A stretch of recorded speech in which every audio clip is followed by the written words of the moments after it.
move over to the center and I have participants, chat, share screen and record and leave. Okay, well, Did you, Don't leave. Donna, Don't leave. did you Don't hear leave. Courtney's question? What was No, your, it didn't have a slash through it. No, the sliding bar at the top to open up the computer on your screen manually, you physically at the top. See how I just, Some new computers have like a automatic thing so that your camera isn't viewing, and there's like a little bar you have to move to. okay, I see what might be it. It should be the light for the camera up on. Right, It's so not that there. your camera isn't staring at you all the time. Well, I tell you what, yeah, but I tell you what, I can't even see it. So if it's staring at me, I don't know it. Well, I Okay. haven't done Well- it either, Donna, so I've never, Well, I could never find the raise hand feature. Oh, there's well, Julie. I'm looking over here on the end and there's something kind of flashing. I guess it's information. I'll hit it. Says this is a council meeting. I'm using Okay, enhanced encryption Don- and there's something else. Donna, while you play around there, we're gonna get the meeting Go, started. go, go, go. If I leave, goodbye, everybody. Yeah, I well, never know for sure. you'll come back. All right. You'll come back. Okay, so welcome, everyone, to our special meeting of Monday, October 19th. As everyone is aware, last week on the 12th, we had a regular scheduled meeting, and due to the findings of the Supreme Court, our ability to have virtual meetings got taken away for an interim period. Over the past week, our legislature figured that out, how to put that back into play, and the governor signed that Friday evening. So this special meeting was posted on or with over 18 hours notice, but it will go down as a special meeting on our official record. So with that, I'll call the meeting to order and ask everyone to stand and please rise for the Pledge of Allegiance. I pledge allegiance to the flag Flag the flag of the United States of of America America. And And to to the republic for which it stands, one one nation, nation, one nation Under God, under God, indivisible, indivisible, indivisible, liberty and justice with for all. liberty for and all. justice for all. for all. You guys, we could make Julie the leader of the pledge, and if we just followed her, it would be a lot better than what we're doing. All right, I'm being serious. No, I'm being serious. I can hear her voice through everybody else, and it'd be easy to follow her. sounds good. We'll try it. So, Pledge leader. We'll try it next week. So Julie, get ready. Please, please. All right, thanks, Julie.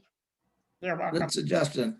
Okay, item B on the agenda is our roll call. And I was informed by our city manager Nichols that according to an MML briefing that they listened to, everybody tonight has to state where they are dialing in from virtually. as And part that of- they're participating remotely. And that they're participating remotely. Okay, So when Carol, when you go through and call people's names, just give them a chance to Okay, mention that stuff. And then if you could make note of it, please. sure. Are we ready? Yes, Right. please. Okay, Councilmember Bell, Present, I'm participating remotely from my basement Dexter, Michigan. in Dexter, Michigan. Yeah, it's the only basement. Thank you, Scott, right? You may have it's other gonna take estates. a while just to in other take us places. all down. Yep. Yes. Councilmember Cousins, Paul Cousins, I'm participating remotely from 76484, and I'm sitting on my settee here in the great room. if I just get your address, I think that'll do it. All right. That's okay. Anything you want to put on? Just the city Yeah, and state. you is can say fine. what you want, but I'll just go with where the basics. That's okay. Councilmember Fisher, yes, I'm at 3035 Inverness in Dexter in my home. got it. Councilmember Knight, Here, I'm I'm participating remotely from 150 Jeffords Suite 207, Dexter, Michigan.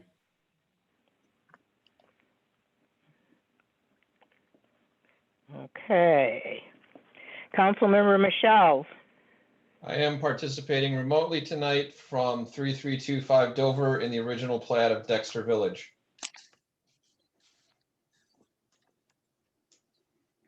Gotta get that part in there. I'll get you the lot number for next meeting. Oh, okay, yeah, and then follow that with your property ID, and then we'll be all set. Councilmember Smith. Yes, I'm participating remotely from 7765 Forest Street in Dexter.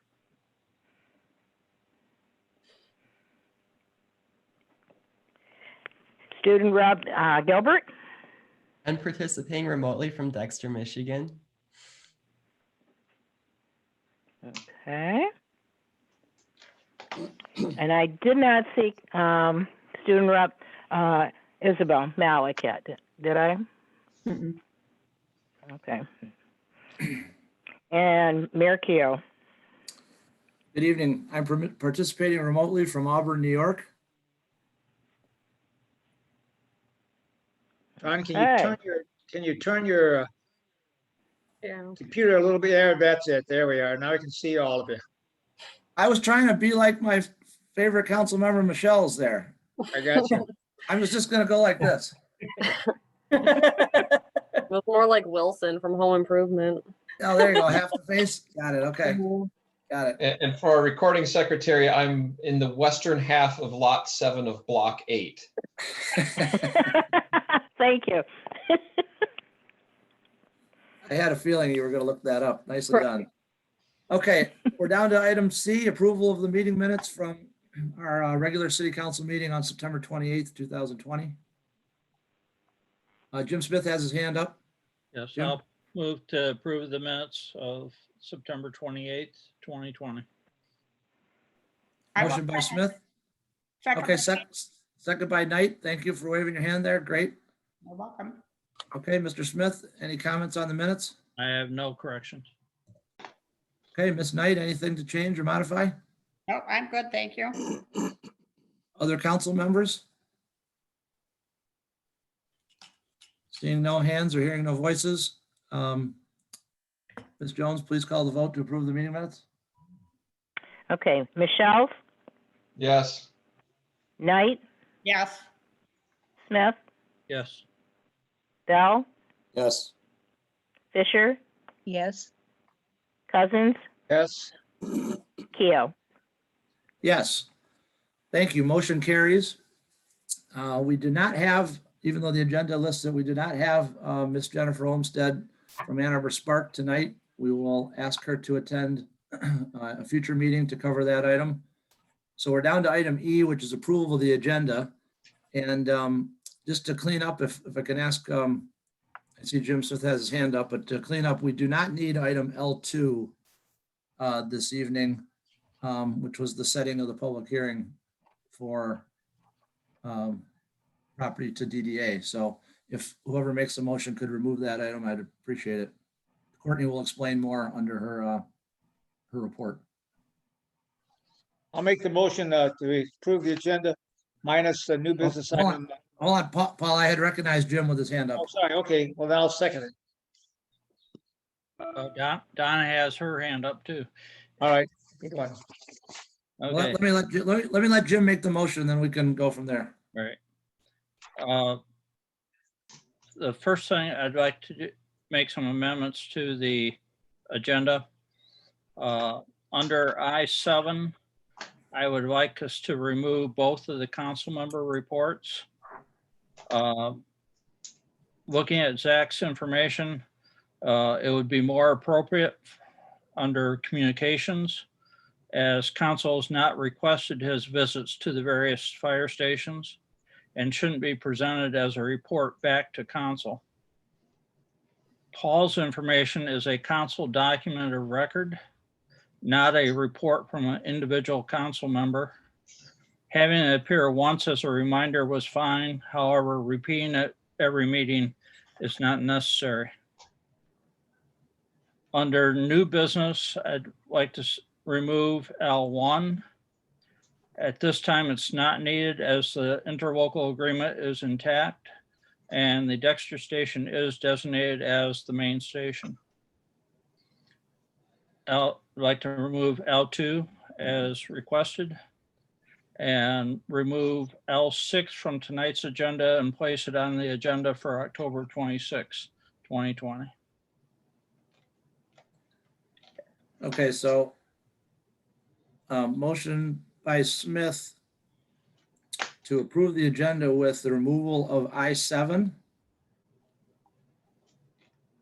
and remove L1 and L2 under new business and move L6. Hold on, I'm scrolling down. Move L6 to the meeting on October 26th. Did I get that correct? Yes, thank you.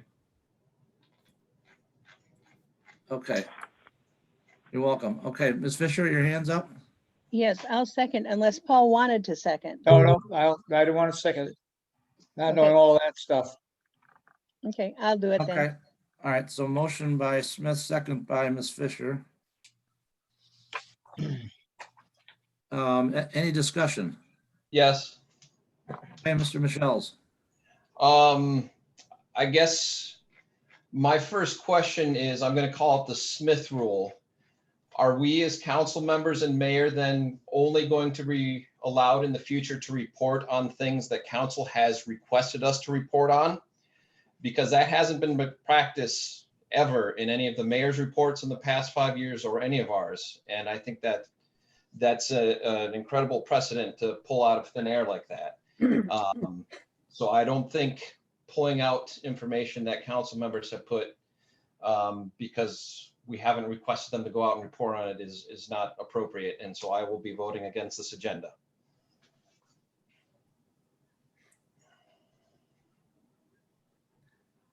Okay.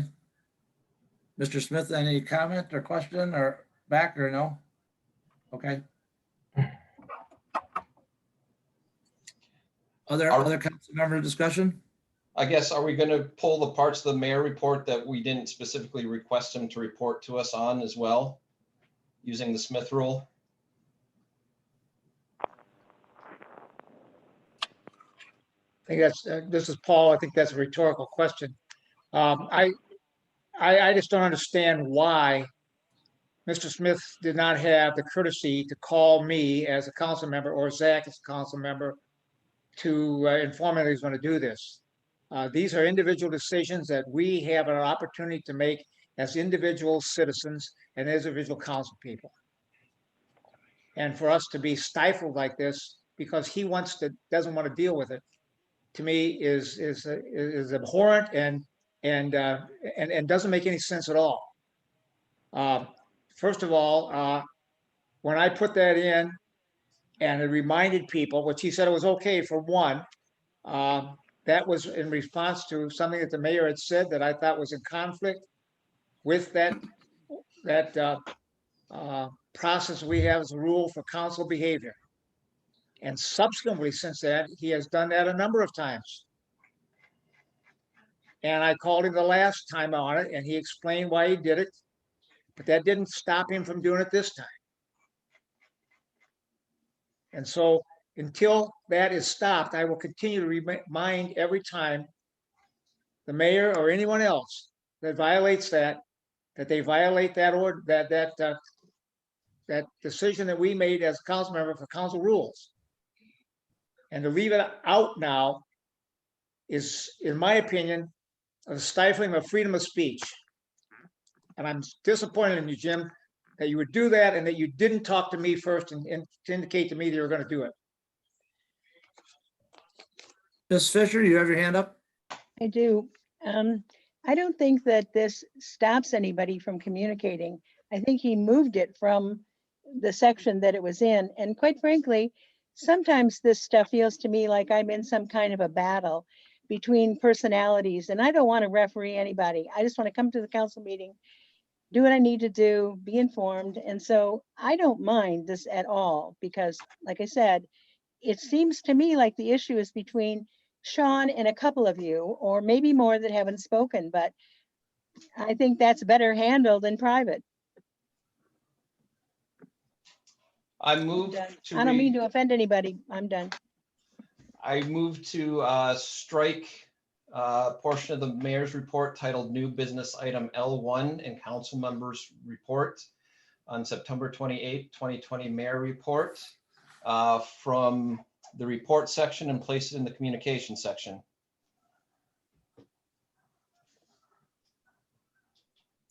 Can you just repeat it for me, Zach? You moved to strike the portion from the mayor's report from September 28th?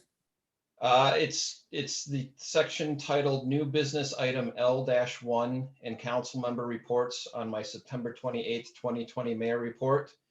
Strike it from the report section and add it to the communication section.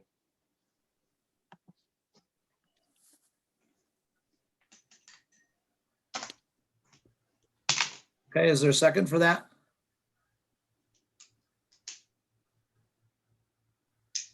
Okay, seeing no second, that motion to do that fails? Or doesn't come to the table? Mr. Smith, you have your hand up. We're still discussing the original motion to approve the agenda as you made it. Well, I didn't decide to do these until shortly here before the meeting. And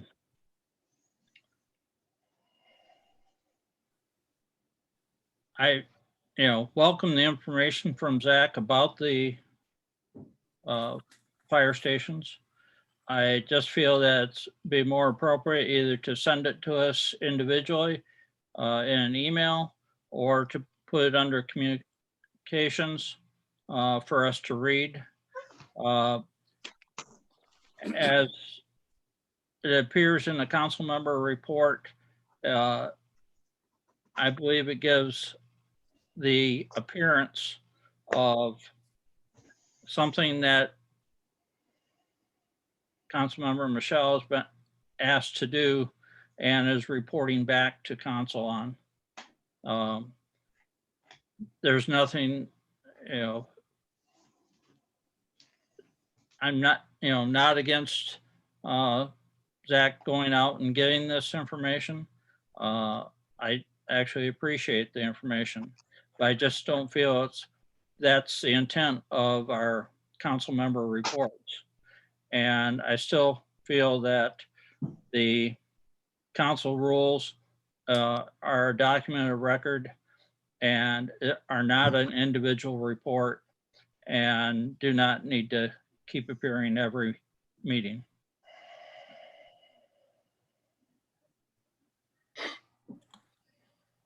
Okay, thank you, Jim. Not seeing any other hands. This is Paul again. Paul again, please. Okay, You know- Paul, sorry. Okay. No, it's no problem, Sean. The issue that that Mr. Smith brought up said he just thought about it before the meeting here. And I would dare say that there wasn't a lot of thought put into it. And if he wants to change the process, he ought to bring that up so that we can discuss it in a session before the motion to remove it. That was appropriate. So we would have a fair heads up to be able to discuss it, and just throw it at us right now and blindside us is in my opinion, irresponsible and not in the best practices of council members. Are you all set, Paul? I am, thank you. Okay, Ms. Fisher, you have your hand up? Yes, I just want to bring go back a few, I think it's been a few months that I suggested that the council rules are norms and you can't make anybody do anything. We should be aware and we should be kind. I did bring that up at a council meeting. And Mr. Cousins was angry with me when I did that. And then we just stopped the discussion. So I did say it, it bothered me too. So that's my opinion for what it's worth. Well, let me jump in for a second, Donna, if you're done. I am. At the last meeting, when I gave my report, I was trying to explain something that happened at DAFD, okay, and tie it into what it made me think about. Okay, I did not in any way, shape, or form in that message to you or the community when I spoke on the virtual meeting there 2 weeks ago or 3 weeks ago now. I did not indicate that I was trying to, first of all, take firefighters away from the fire hall or abandon the fire hall. And that is what was suggested when Councilmember Michelle submitted his report. And in reviewing the report as part of the packet agenda, I tried to reach out to Zach ahead of time prior to submitting my report this time. And Zach wasn't able to get back to me until after we had to go to printing with the packet. He and I did talk a week ago Sunday. Okay, and I have tried, even though I might have told the story about my participation on the DAFD meeting and bringing to light the topic about the existing fire station, I have tried to be very respectful of the actions that this council has taken. I did not in any way, shape, or form suggest that any action that's taken is inappropriate and that we shouldn't follow through on that if it goes that direction. I don't, and Paul, you used the word poison with me last time when I spoke, and you're suggesting violating things, but all I was doing is giving a report that came off of the heels of a DAFD meeting and trying to make sure that all of you were aware of what was said there, what it made me think about. So I apologize again to all of you. I am not trying to turn back the clock on what this council has done. I'm proud of this council and what we've discussed and who we are as a community. I think, you know, I think we have some healing to do, okay, on some of these things. We ought to be able to talk to each other and express our opinions a little bit about some things in a way without it being a back and forth. And I only added what was in my report on this topic after trying to reach out to Zach, okay, prior to the packet going out. I tried to do that privately. I'm happy to talk about it publicly if anybody wants to keep going. But, well, I'll leave it at that and see where this goes. But so the motion, as I understand it on the table, has been to move the council member reports to communications, to remove L1 and L2 and move L6 to the October 26th council meeting. Jim, I see your hands up. Yeah. I would move Zach's report to the communications. Paul's, the council rules, I don't think need to go anyplace. They can be just removed. Okay. Is that okay with you, Ms. Fisher? Yes. Okay. So the motion now is, the motion as clarified is to move Councilmember Michelle's to communications, to remove item L1 and L2, and postpone or push item L6 out a week until October 26th. I do have one last point, not on the reports. Fair enough. Question for staff. Is there a reason why we don't have scheduling a public hearing for the conflict of interest ordinance on this agenda? I know I can't hold the public hearing, but can we set a date for the public hearing tonight? We could. It was a little hard for us to get this packet done with all the changes and the not knowing when it was going to be. And we could have done that, but we were trying to make as minimal changes as we could to get it out. As you saw, Justin sent it in the middle of the night. So, I mean, it can be set if you want to add it to consent to set it for the second meeting in November. It's fine. I mean, this was just a challenging 2 weeks of uncertainty. All right. Well, if it doesn't cause distress, then I would move to add that to the consent agenda, setting of the public hearing for the conflict of interest to the second meeting in November. I'll accept that amendment. Donna, you okay? Yeah. Okay. All right. So that's good. So that is, that ends up being, hold on a second.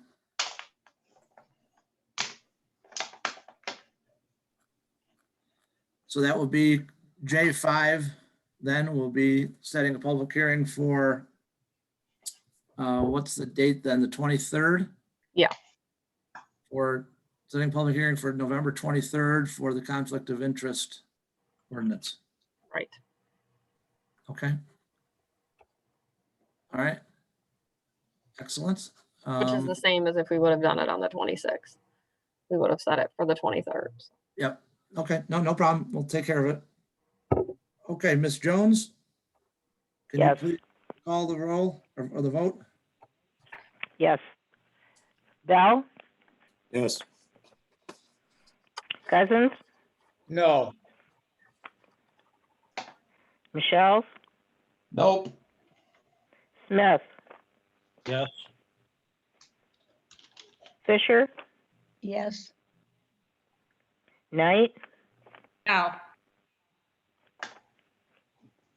and Keo. Yes, motion carries. We are now down, so thank you. We have an agenda. We did not have a public hearing this evening, so we're down to non-arranged participation. This is the first of two places on the agenda for anyone to speak if they wish to. If you're using the Zoom online here and want to raise your hand through the participant tab, please do so. I see we have one hand up. If you're calling in, you can, and listening out through your phone, you can dial *9, which will also flash your hand on our screen so we'll know you'd like to speak. So Jamie Griffin, welcome. Hello. Justin, if you could unmute Jamie, thank you. Hi. Okay. Good evening. This looks good. Hi. My name is Jamie Griffin. I live at 463 Preston Circle, and I am calling in from there, but I don't know that you need to know that detail. I appreciate that you did just address the public hearing for the conflict of interest ordinance. That was sort of an outstanding question I had at the beginning of my statement, so I'm happy to see that it will be back on the agenda to be rescheduled. Last week, Sunday, I emailed all of you, the entire council, a statement I plan to make at the public hearing that was scheduled for last Monday, along with supporting documentation.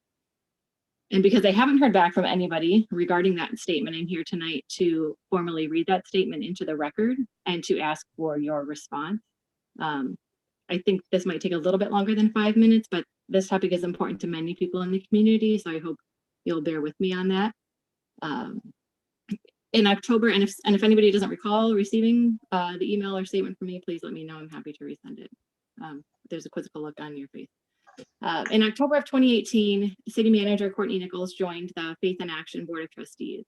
That same month, city staff met with Avalon Housing and Faith in Action to discuss Avalon's purchase of city-owned property at 7651 Dan Hoey Road for the purposes of constructing permanent supportive housing with supportive services provided by Faith in Action, as described in a memorandum of understanding between the two organizations dated January 4th, 2019, and a food pantry to be run by Faith in Action. Over the next couple of months, a committee comprised of Mayor Keough, council members Bell and Fisher, and Manager Nichols, on behalf of the city, met with representatives from Avalon and Faith in Action regarding the proposed development and land sale. In January 2019, council unanimously approved a purchase agreement between the city and Avalon, which was signed by Mayor Keough and Manager Nichols on February 1st, 2019. Notably, as confirmed by Mayor Keough in an email dated March 5th, 2019, Avalon and Faith in Action jointly approached the city about purchasing the particular parcel of land.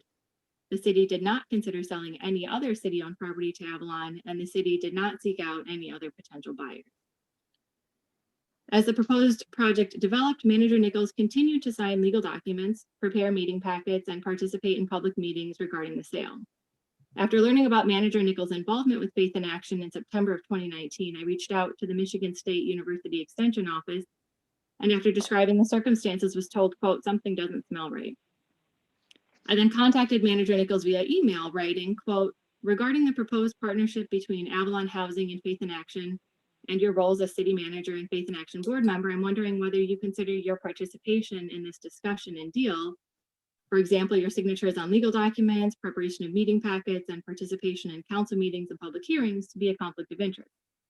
Perhaps there was already a public discussion about or disclosure of this relationship and a justification for your continued involvement that I have not yet been able to find, end quote. On that same day, Manager Nichols replied, quote, "We all serve on the Faith in Action Board as volunteers, so we have no financial interest in whether the Avalon project occurs or doesn't occur. Council is aware of my service on the board and it is not viewed as a conflict of interest. Quite the opposite, actually. My service allows the council and the community a direct connection to a vital nonprofit that serves our city," end quote. In that same email, Manager Nichols indicated she would become the president of the Faith in Action Board of Trustees the following month. A few months later, in January 2020, Mayor Keough expressed a similar sentiment in an email to me, writing, quote, "Your criticism of Courtney Nichols is also very unfair. You continue to suggest that there is a conflict of interest, and that is completely false and misleading. As you learn more about our community, you will find that a great many people participate in many circles, and sometimes those circles overlap at times. Courtney Nichols' interest in volunteering to serve on the Faith in Action Board is genuine and was known by all involved. She has supported them for years and is putting her energy to a good use to help the greater Dexter community in yet another way. City Council was very aware that she was volunteering on that board. Her role on that board had nothing to do with Council's discussions with Avalon and Faith in Action and her ultimate decision to support the Faith in Action Avalon partnership," end quote. Taken together, the responses I received from Manager Nichols and Mayor Keough imply that 1, conflicts of interest only involve explicit financial interest. 2, conflicts of interest do not exist when someone is being genuine. 3, conflicts of interest are unavoidable in small towns. And 4, conflicts of interest do not exist when council is made aware of them. Regarding the first implication that conflicts of interest only involve explicit financial interest, the ordinance under consideration that was supposed to be under consideration last week and will be in the future is obviously and rightly much broader than that, and includes, quote, "a matter involving a corporation, company, partnership, or any other entity in which he or she is a part owner or any other relationship with a corporation, company, or partnership," end quote. Regarding the second implication that conflicts of interest do not exist when someone is being genuine, notably the proposed ordinance makes no mention of the moral nature of one's motive. Regarding the third implication that conflicts of interest are unavoidable in small towns, the proposed ordinance provides no such exception, as is further echoed in an article by a Michigan State University extension specialist, quote, "Often a small community struggles to avoid a conflict of interest situation, but there are not any exceptions or special dispensation due to the size of a community." Regarding the final implication that conflicts of interest do not exist when council is made aware of them, the proposed ordinance rightly indicates that disclosure is the first step for dealing with conflicts of interest, not the last step. In fact, following proper disclosure, the proposed ordinance provides detailed guidance regarding the future involvement of the city official, noting that among other things, the official shall, quote, "cease to participate in any meetings before which the matter is considered," and, quote, "leave the meeting room until that agenda item is concluded." In this particular case, Manager Nichols not only continued to stay in the room, but she continued to advise council regarding the land sale and participate in public discussions, among other things. Notably, in September 2019, Manager Nichols wrote on behalf of the city to Chad Benson, the allocations manager for the MSHDA low-income housing tax credits, writing, quote, "I am pleased to write this letter on behalf of the city of Dexter in support of Avalon Housing's Hilltop View Apartments affordable housing development that is applying for an allocation of LAHTC from MSHDA." A few months later, in December 2019, the city had an option to terminate the purchase agreement with Avalon because Avalon had failed to meet the requirements of that agreement. At that time, Manager Nichols sent a memo to council stating, quote, "If council does not approve the extension of the inspection period, the agreement would terminate because the conditions have not been satisfied, and either a formal amendment to the purchase agreement would need to be made or a new agreement would need to be negotiated. Staff is recommending that council approve the inspection period extension request to June 30th, 2020, end quote. More recently, in a memo to council dated July 23rd, 2020, Manager Nichols asked council to consider a modification to the option agreement included in the closing documents, prohibiting the city from being able to buy the property back from Avalon. On June 5th, 2020, the city closed on the land sale with Avalon for a final sale price of $187,500, more than $90,000 below the appraised value of $278,000, a 33% discount. I'm here tonight to ask you to reflect on the circumstances of this particular transaction as you discuss the conflict of interest ordinance. I'm also asking for a response to the following questions. What, if anything, about the sale of public land to Avalon would have changed had the proposed ordinance been in effect at the outset? Would you still maintain that Manager Nichols' involvement was not a conflict of interest, either real or perceived? If so, what language in the proposed ordinance supports such a position? And what guarantee do we have that a city official will not help the city sell public property for less than it is worth to an individual or organization with which that official is affiliated? Finally, I am requesting that you submit the full particulars of this transaction to the Michigan Attorney General Public Integrity Unit for their independent review to ascertain whether in fact there was a conflict of interest and whether any laws were violated as a result. Please submit my statement making this request to the Michigan Attorney General Public Integrity Unit and make a copy of the entire submission available for public inspection immediately. Thank you. Thank you, Jamie. Jamie, just so you know, the reason I haven't responded is because you find a way to twist things that are said, and you read into things much deeper than most people do. And your suggested implications are somewhat insulting to me. I appreciate that you have an opinion on the topic, but we're also entitled to ours. And all you're doing in this case is kicking dirt around on good people. When I talked about, as you get to know the community, a great many people do more than one thing.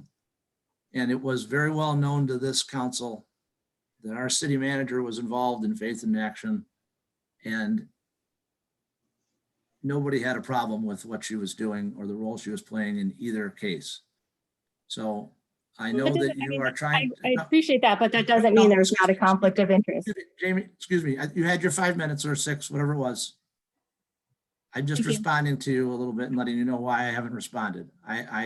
I did receive your email, and I apologize for not letting you know I received it. That's why I didn't respond, though. Stephanie, you have your hand up. Stephanie Henyard has a hand up, please. Next. Thank you. This is Stephanie Henyard. I am with 3577 Shaw Court, and I've got my camera on here. I just wanted to say that for the 7 years that my husband and I have lived in Dexter, we've loved that this is a wonderful, welcoming community.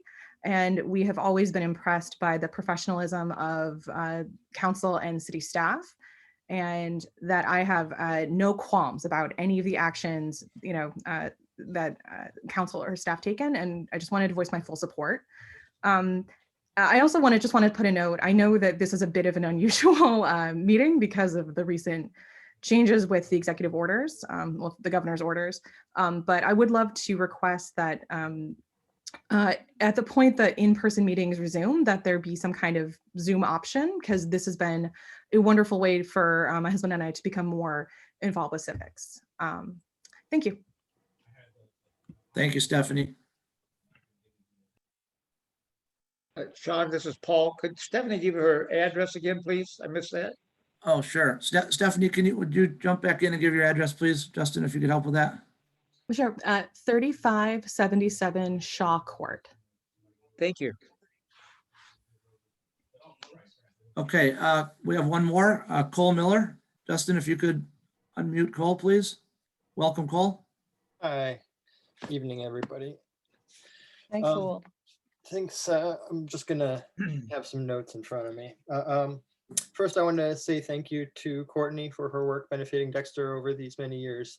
I've been recently going back into old council meeting minutes for other nefarious purposes, and seeing her name all over is speaks to kind of how long and how invested she's been in this community, and does speak to the quality of staff that we have, that they stick around like this. And also that the people on the record is accepting bad legal advice, quote unquote, and foisting a headache of a ballot proposal on the residents and government of Dexter should think more deeply about their actions before they impugn the judgment of people working for the benefit of Dexter. On a separate note, what I come here today to speak about, oh yes, Cole Miller, 7654 Forest Street, coming in remotely from Dexter. Thank you. Lot 10 of the Dexter Estate Grant Edition. So before you consider the Planning Commission recommendations concerning short-term rentals, I would like to call your attention to several details I feel are worthy of the council's added attention. The intention is good and the difficult work of staff should be commended, but there are issues raised at the Planning Commission meetings concerning parking and site requirements that may prove prohibitive to residents looking for an easy way to rent a spare room. Additionally, the requirements for an agent living within 100 miles on the vacation rentals could be stricter without running against advice from received by staff. My main concern, however, is the impact on housing and rental prices potentially.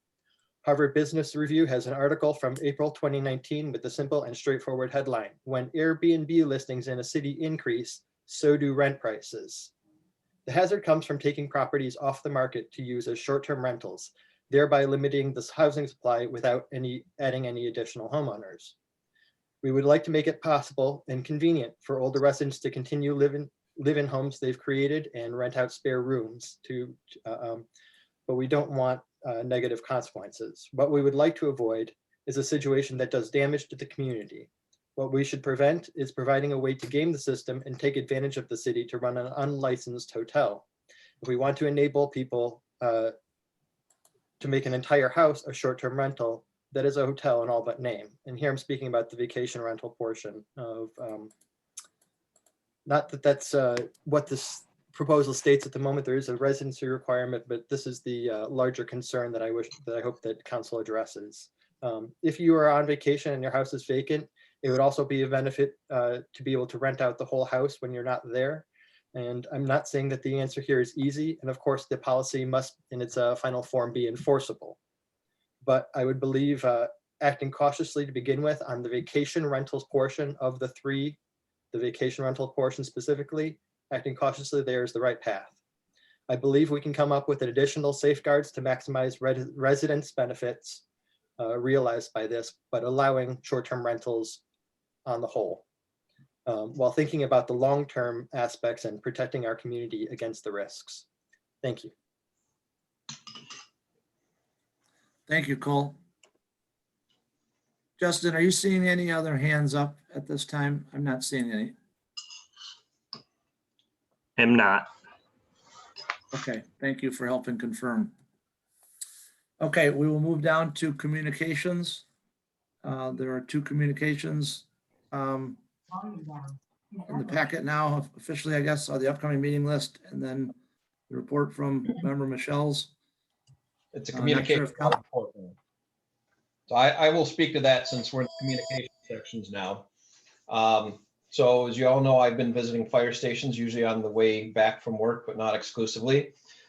This most recent period, I've visited 3 additional ones. Heartland Township Area Fire Department, that's just east of M23, north of M59.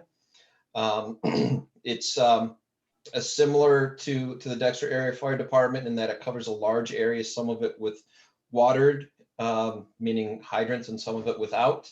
They have a number of stations. I was very fortunate when I was there that the fellow who's in charge of training got to speak with me. The original station is from 1976. They did a significant addition in 2001 with the millage that folks passed to do that. They increased the living quarters, the bays. This fellow, obviously, since he was in training, was very into describing the training they do there. Out back of the building, they had an area where they have mock roofs that they can change the angles on, so folks can practice working on those, standing on them, knocking into them with axes and whatnot. They also have areas inside from an old hose tower that they no longer needed because they switched to hoses that didn't need that type of drawing anymore, that they can practice going up and down, that they can practice putting ladders up, then they can practice stuff with rope rescues. So that was kind of neat. One of the things he mentioned to me that I don't think is that in the sleeping quarters, instead of having a really loud alarm to wake people up, that it's actually, and it's counterintuitive, having something that wakes up more gradually so the lights come up and the sound gets louder and louder. Maybe a little bit longer for you to be conscious, but you've been awakened in a more gentle process, so you're able to be effective more quickly instead of just being awake more quickly. A neat thing here is that they had a small exercise room. It wasn't originally designed for an exercise room. It's just a room that they repurposed for that, that all the firefighters get to use. And the 24/7 folks are required to do a certain number of hours of exercise in the week. He said that in times of the day, usually the morning, the wives will actually come in and they're able to use it. So it's been a great bonding experience beyond just the folks who are in the stations, that their families get to bond and know each other and care for each other. They also had a really large training room that was separate from the main part of the station, that they're able to hold trainings every week. He said that was also important for the bonding, that folks get to see each other, in addition to all the benefits of being able to train better and know what they're doing when they arrive on the scene. And because it's off on the side, it's also frequently used by community groups. Brighton Area Fire Authority. The building, Station 31, is right on Grand River. If you come off of 96 and go south, it's right there before you get downtown on the western side of the road. The bays are pretty impressive here. They have really large doors that fit the machines in it, double space so they can double load it. The original building is a bit old. It was before they had 24/7 staff, so they had on-call people, and then they had people there for a certain number of hours on the day. So next to our station, this one had the biggest challenge for the overnight quarters. They were basically using Murphy beds in separate rooms, so at least they are separated from there.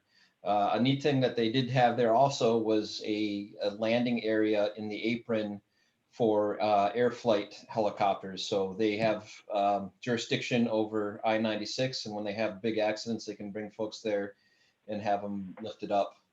One thing that I saw with their fire trucks, actually this was at Heartland Township, is they had an extended front bumper on several of the engines. And on that extended bumper, they are able to put equipment for extrication. So the jaws of life, either hydraulic or electric tools.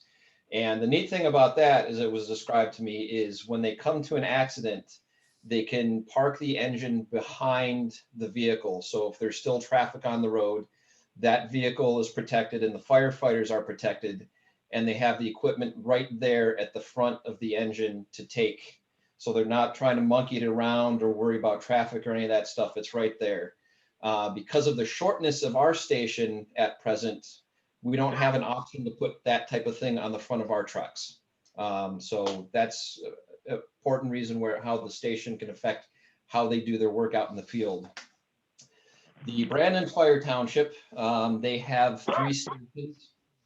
I went to the main one, which is originally a car dealership. It had been added onto through the years, which made for really weird movements. And really weird storage places. So for example, they do medical calls, but they didn't have a space near where their medical vehicle was stored to have all the storage. So they had a small storage area next to that and a larger storage area on the far side of the building. So they had to schlep stuff and make sure it's ready for the use. And they, as I mentioned, they had lots of storage spaces added here and there and here and there, that did make it difficult to know where things were. A nice thing that they had there was a program where they loaned the mobility devices out to community members. It did take up a whole bunch of space, but they had an entire room stored with walkers and crutches and wheelchairs that anyone in the community, if they need to use it, they come in, they use it for however long they need it, and then they bring it back. He also mentioned, the fellow I spoke to had been there for a couple decades, that it's getting more and more of a challenge to have on-call firefighters. And because of the limits for their building, it's not really pleasant to hang out at the building to grill at night or for trainings or that type of stuff. So it's putting a strain on their staffing that they're not able to get folks to help, and the on-call folks who are there are sometimes having to do multiple calls in a night. And that is what I have. I've got a couple more stations that I'm going to be visiting here in the near future. And today at noon, I participated in a remote Zoom session with Fiero. They're the nonprofit entity, nationwide entity that is involved in fire safety and station design. And I know council didn't ask me to report on that or attend that webinar, but I did, and I just communicated to you that I did. And that is my communications. Thank you, Mr. Michels. Mr. Smith, I see you have your hand up. Yeah, just on our calendar, wanted to point out that the Dexter Area Fire Board will be meeting this Thursday at 6 o'clock and via Zoom. Thanks, Jim. And then the ACH virtual storytelling event was canceled or postponed to a future date to be determined. And then our city council meeting on the 26th should be 6 o'clock. Okay. Thank you. Thank you for all those. Seeing no other hands up under communications, we'll go to our first report tonight from our Public Services Superintendent. Welcome, Dan. Good evening, everybody. I provided Dan. you with a 2-week report, and also I have some updates on the things that are happening, preventative maintenance. The first update I'd like to start with is fire hydrants. I think we've got maybe half of this week. We're going to be in Westridge and Cedars, and hopefully we'll be done with winterizing all the fire hydrants for this year. Any questions on the fire hydrants? Nope. Last Thursday, I had a phone call about 5 o'clock from our on-call person. We had a water break at Grand and Baker on Grand Street. Went down there about 5 o'clock. After a couple hours, we shut a couple valves, or kind of closed a couple valves to identify what we had to do. Made some phone calls, and it wasn't leaking bad enough that we chose to take care of it that evening. If we would have called Miss Dig, and by the time they got there, it had been 1 o'clock, 12 o'clock, 1 o'clock, 2 o'clock in the morning. Anyway, we fixed it the next day. It was an old 2-inch galvanized line that I was not aware of that was even there. So we went to where it was leaking, dug up, and then we hooked our locator on it, traced it back about 20 feet to the nearest water main, shut the corporation off to that, abandoned that line. It wasn't hooked to anybody. I'm not sure if it was an old line at one time that went to Pilot Plastics that was there before Grandview was put in. But anyway, Friday the 15th, we got that shut off and cut and capped. Any questions on that? I'm not seeing any yet. I'm flipping to pictures. Nope, keep going, Dan. Last week, we also started our sewer cleaning of sewer mains. We started the Dexter Chelsea Road, the old part of town, on Tuesday. Wednesday, we did Island Lake Road. We went underneath the viaduct. We have one more day left of the preventative maintenance on the sewer mains. We'll be in Westridge this week, Wednesday, to finish up preventative maintenance on sewer mains. Any questions on that? No. That's all the updates I have. Do you have any questions on my 2-week report? Is the leaf machine ready to go? It's been going. We fired that up. I'm sorry that we started October 13th on that. They've been doing a really good job. The leaves are actually cooperating and coming down pretty good. So they started last week. I know they were on it today again. So hopefully in the near future, we'll be able to get them all collected. Like I said, with this rain and the frost we've been having, they're coming down pretty quick. Very good. Dan, I don't see any hands up or anybody have any questions for Dan? Okay. Thank you. Very good. Thanks, Dan. We'll talk to you again next week. Next up is our Community Development Manager, Michelle. Good evening, Council. How are you this evening? I'm Michelle. Good. Wow, that was pretty weak, guys. Hopefully this will make you laugh or at least smile. Okay, you've got my report in front of you. Before I go into the updates, do you have any questions for me? Okie dokie. So, MedHub, 3515 Broad Street. Excuse me. You may recall that in 2015, Ascent Learning acquired MedHub. They continued to operate out of their Broad Street location, but earlier this year, MedHub moved to the Ascent Learning's Minneapolis office. So that Broad Street property is vacant, but it is being marketed by Swisher Commercial for sale or for lease. Excuse me. Earlier, I think just a couple of meetings ago, I had let you know about Erratic Ales and their temporary special use permit that they had submitted, one to expand their outdoor seating area and two for a food truck. I just wanted to make sure you all knew those were approved and they are working out very nicely. They do a really good job of marketing themselves. I see their stuff come through on social media and it's very impressive. Whitetail Farm is currently, they have two locations in our downtown. One is on Broad Street at 3238 Broad Street in suite number 102. And then they also have another location at 8080 Grand in unit number 2. The owner, Mary Body, is condensing or what's that word I'm looking for? Consolidating her operations to all be at the Grand Street location. And that left the Broad Street space open, and Rogue Studio 22 is being relocated from Ann Arbor to take that space over. Excuse me.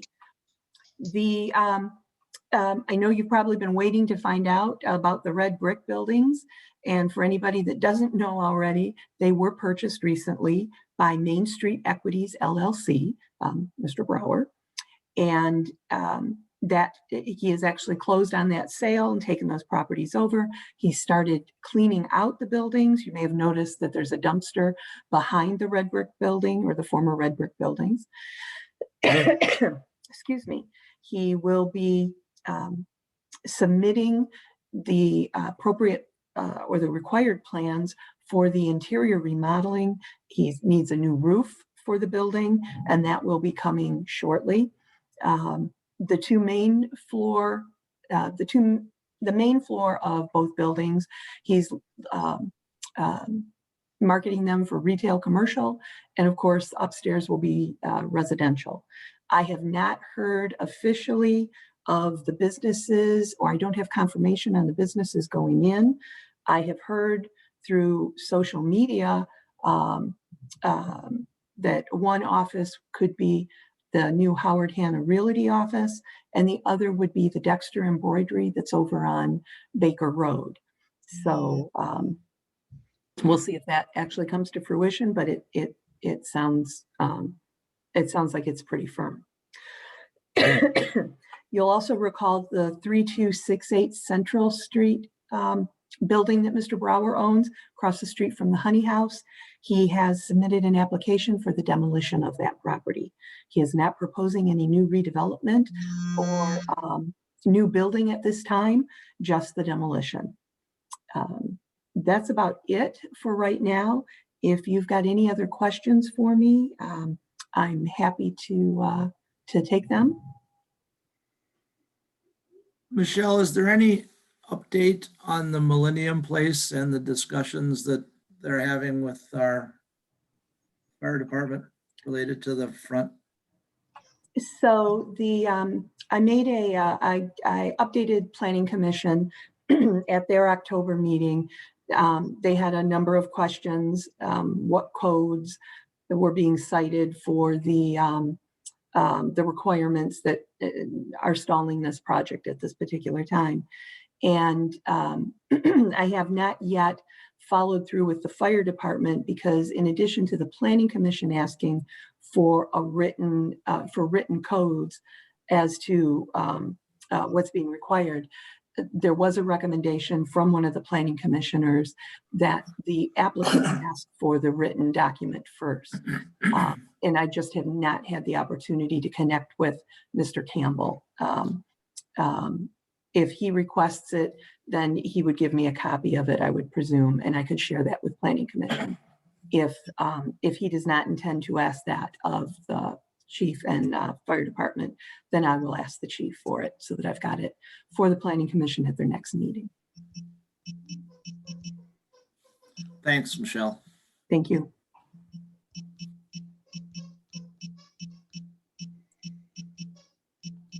Any other questions for Michelle at this time? Paul here. I know that some of us know what these places are, but it would be nice if this report intends to go also to the public, which it does, that you identify the space by an address. Dollar Tree, it says staff issue permit. Next step is a building permit. If I was just looking at this for the first time, I'd not know what you were talking about. Okay. The Zoya, the same with the Zoya Group, the Millennium Place. Any of these, I think, would be nice if they would just identify what the address is, so people could say, okay, I know what that is, okay? And I thank you for identifying Mr. Brower's space there with an address this time. Oh, you're welcome, That Paul. he's tearing down. The one he's tearing down. Oh, Give the us one he's tearing address. down, yes, yes.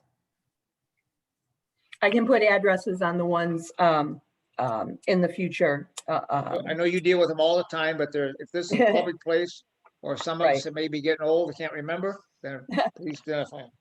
Okay, just for clarification, Paul, Zayo Group doesn't have an address. That's the one. I know what that one is, but somebody else may not, but that's the one that you could just identify that, what they're doing with as far as the Oh, the right-of-way permit? communication, the communication, what they're doing there. Okay. Thank you. Okay, thank you, Paul. Other questions for Michelle? Oh, Okay. if I can make one other thing, Sean. Yes, everyone, floor is still yours. We are going into the update of the zoning ordinance. I've identified what the schedule will look like. We will be having an educational workshop and a joint meeting coming up, at least the joint meeting before the end of the year. Excuse me, I will get that out to you as far as trying to coordinate a date that could work for all of the boards and commissions, including council. And I hopefully it will be easier since we're going to be doing these by Zoom or virtually. But I also would ask for flexibility where you can provide it. Okay. Thank you all. Yep, thanks for mentioning that. Appreciate it. Okay, I think that brings us down to I3. We have our CapDart meeting minutes that were included in the packet. Mr. Michelle is not sure if you want anything you want to highlight. As our No, we had a meeting. There have been discussions. One of the communities has been concerned that they think we're a public body and need to do all the Open Meetings Act requirements, the full kit and caboodle. We don't believe we are a public body under the definition because we have no policy making decision. We just kind of get together, share information, and try to promulgate stuff. But we are working on kind of formalizing up as much as we can in a way that doesn't stop us from doing what we're doing. We actually have another pack of minutes to include in there. We've formalized meeting dates, and coming up pretty soon, we're going to have some folks from SEMCOG talk to us about how different techniques for sharing information with the public and different techniques for getting information from the public. So that will be interesting to see. And actually the fact that we're able to do these meetings on Zoom now has enabled us to reach out to folks that we might not have been able in the past to come to a meeting and speak with us because it's a long drive for them. So that a benefit of COVID, I guess. Okay. Thank you. Any questions for Zach on that report? Okay, I think we're down to our city manager report. Courtney, are you ready? Yep. So we did get our healthcare renewal and it's like 4.4%. So that will not impact the employee's premium share. I think we had budgeted 6 or 8%. So it should also not impact the budget, which is a good thing that we're seeing that be a little bit more reasonable. We are going to purchase a trailer to store the election equipment. It's just going to be a better situation, allow it to be moved more easily. So we will do a budget amendment for that with the next round of budget amendments, because it's just $3,500. And I think that it makes sense to do that, Kurt's suggestion, and it'll help us not have so many bags of ballots, because we have to keep all of these ballots we keep talking about for 2 years in bags. So this will give us a place to put them that will keep them safe and out of the way. You may have heard that the Court of Appeals, I think it was, I lose track of all these courts, decided that now we don't have to accept the postmark on ballots. So we haven't been advertising that, thinking that it might get overturned, which it did. So right now the ballot has to be physically present in our office by 8 p.m. on election night to be counted. So that's the same rule that's always been. I don't know that that will change at this point. Hopefully it just stays the same. We did receive, so I had updated council on the issue on Grand Street, where we had to reconnect the sewer line that was coming from the schools that we were unaware of because it was in the part of the pipe that was collapsed. We did get invoices from the schools for the work that they did trying to figure out what the problem was. So those will likely be on a future agenda since it does exceed $5,000. We're working on closing with DTE on the property swap. That's been, 5-7 years in the making. We're pretty close at this point.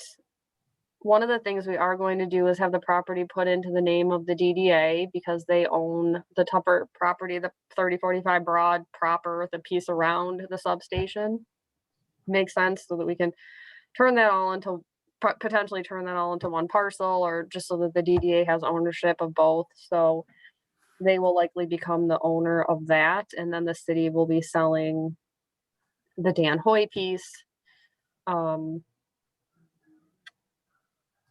Council will be asked at the next meeting just to pass a quick resolution clarifying who can sign on behalf of the city for that purchase, and assigning the purchase agreement to the DDA.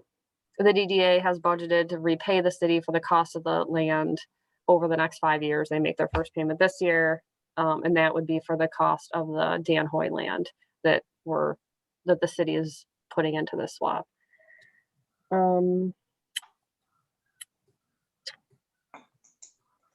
Justin has been appearing regularly on the Lucianne Lance show, so he is our newest local celebrity. Lucianne has asked us to participate more often, so he's been handling that. The Huron River Watershed Council calendars are being mailed this week. We got our allotment that we have at the office today, so they're very nice. They go to every resident. That's part of our MS4 stormwater permit. We have education requirements, and this is a big piece of how we meet that is by partnering with the Watershed Council to mail the calendar to everybody. My mother loves them. I'm sorry? So my mom loves hers. Yeah, no, they're so pretty. Big enough to write on. Yep. They will give some to the library in the usual locations. The library is back open as of the 12th. I don't know if you guys saw that. So we have issued 2,090 absentee ballots, which is about 60% of the voting population. We have 1,336 that have been returned. So we are working diligently on that. Takes up quite a bit of the day, honestly, processing them as they come back, and then of course giving out new ones. We're gonna hopefully do some additional crack seal. That will be a bit weather dependent because there are weather parameters that have to be met, and we're very stringent about those. But we're hoping, because we did so much work for such a small amount of money, to add a few more streets. We had the GI meeting for 3rd Street, which seemed to go well. It's always kind of like OHM turning in their homework to the state and then hearing the state's comments. So it's usually a pretty interesting conversation, but they did not have anything significant or significant concerns. We're still working on relocation of the garden.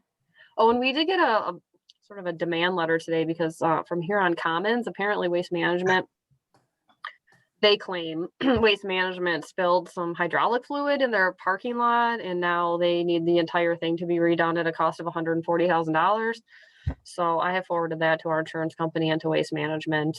Sort of an unusual thing to get. That came from the Huron Commons Association's lawyer today. I think that's it, unless anybody has any questions. Courtney, I joined that contract partners meeting from the sheriff's office a little late on Yeah. Thursday. Can you just touch on that, please, since you attended the whole thing? Yeah, sorry, I forgot about that. It's okay. So Sheriff Clayton gave us an update that they're going back from 12-hour shifts to 8-hour shifts. The 12-hour shifts was something they did because of the emergency orders. It was allowed in their union contract, and they thought that it gave them a better way to distribute their force. And now that the executive orders are no longer in play, it becomes an issue to keep doing that because the union contract calls for 8-hour shifts. So they are going back to 8-hour shifts. We will have our acting lieutenant will be Al Hunt. So you'll see reports and things from him now. He'll be our main contact person. He has just come back. He was off on an injury. The sheriff did tell us that he's not going to seek another term. So in 4 years, it sounds like we will likely have a new sheriff.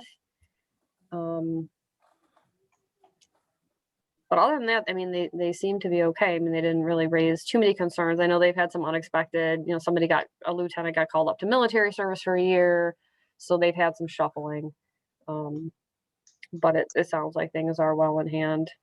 And he was going to try to get a contract, another like 2 or 3 year contract extension so that we'll have our cost. He's been really good about that.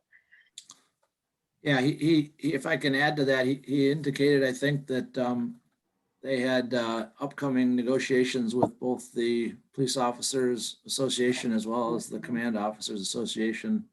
Yep. That were coming forward here in the near future. And he expected that the topics in both cases primary topic in both cases were going to be salary. And so he said he was looking to work through that with them. But, that my read of that is that ultimate negotiation could have some impact on what the next 3-year cost, is for our good service that they provide. They've done quite an incredible job over the last several years of keeping those increases low or very, very minimally low. Yeah, 1s and 1.5. Yeah. Yeah. And he did talk about the millage that, without the millage, that wouldn't have been possible. And that they're trying to they're going back actually to sponsoring people in the academy, which was done years and years ago and then kind of got phased out and now is back. My brother's department is also doing that, where they're actually, paying people salary through the academy just because they're trying to get new recruits and it's very difficult. So they'll have quite a number of new deputies coming online here after the academy graduates at the end of November.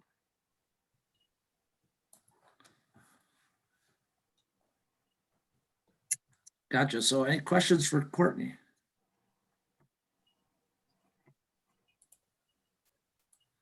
All right.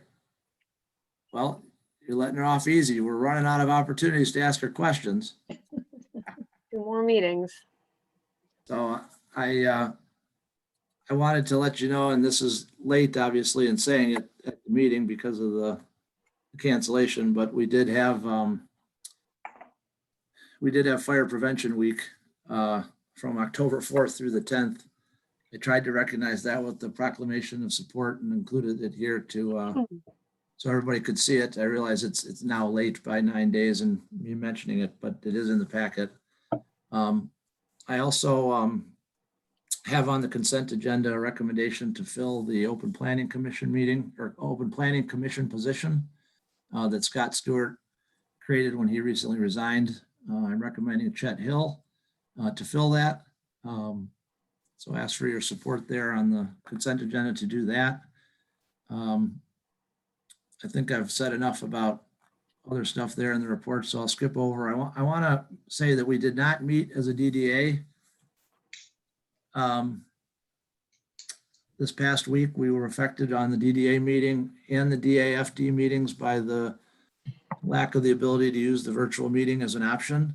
So as Courtney mentioned, we'll likely be having a special DDA meeting, or I think trying to get a special DDA meeting to conduct a little bit of business relative to that DTE agreement that we have for the property swap. And DAFD is going to, as Jim mentioned, is going to meet this Thursday evening at 6 p.m. Chief Smith has done another really good job of putting together a draft budget or spending plan, as he calls it, budget for us to review. So the first draft of that is out. I will work with Councilmember Smith to make sure that we share that with you so everybody can see that. Jim, if you could remind me to help pass that along, I'd like to forward that to all of council. But our contribution for the next year based upon the runs, which are, down again so far through this portion of the year, is minimally above where it was this year. And again, that's on a draft budget. So might even be a little less or a little more as we finalize that and the runs get finalized over the year. But financially, very well within what we can afford for the good service we're getting.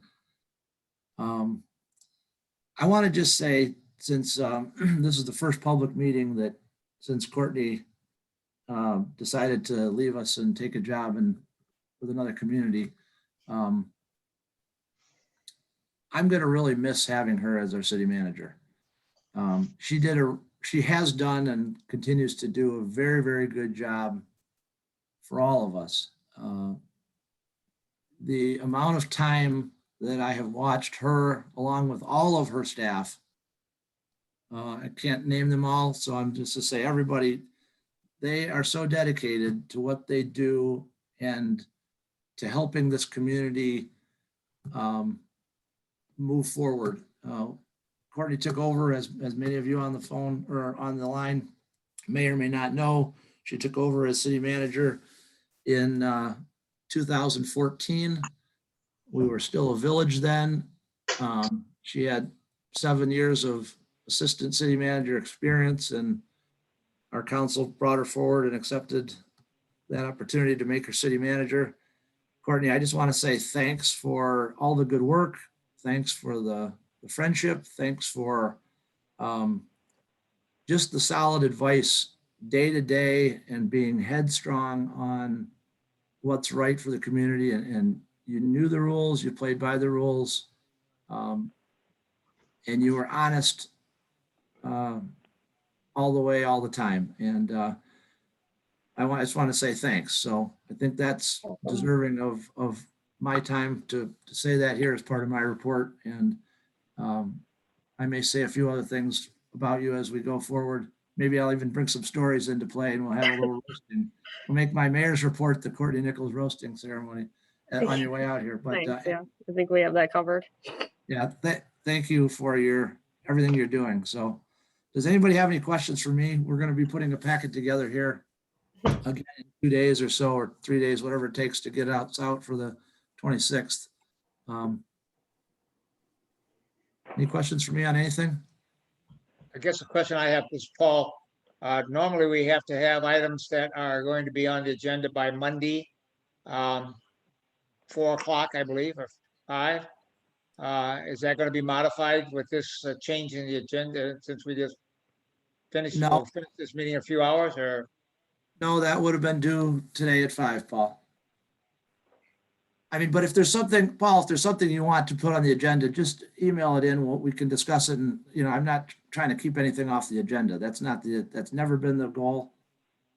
So if you've got something you want to say, turn it in. But you know, the hard thing about that requirement, and I think that this council or the next council needs to think about it a little bit, is when you wait until 5:00 PM, okay, which is the deadline to turn something in, and with the request, by the way, oftentimes it's notified, it's not even turned in at that time, but sometimes it's turned in the next day. But when you wait until 5 PM to turn something in, and then the packet expectation is the packet's done on Wednesday and out, if there's any type of activity required by our city manager or our staff as a result of an agenda item that's requested to be on the agenda, it gives them very, very little time to actually do anything with it if it's something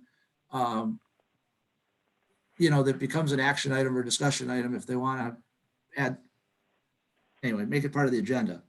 So, everybody knows the deadline's Monday, but if you're really thinking ahead and want something on the agenda, it's nice to be able, you can turn it in the week prior or days in advance. You don't have to wait till 5 PM is my whole message. Because I've observed several times where things come and they require some level of activity by our staff, and in an effort to make sure that they're, in fairness, given time to help the council member that wants something on the meeting, the earlier the better is, I guess, all my comments. So.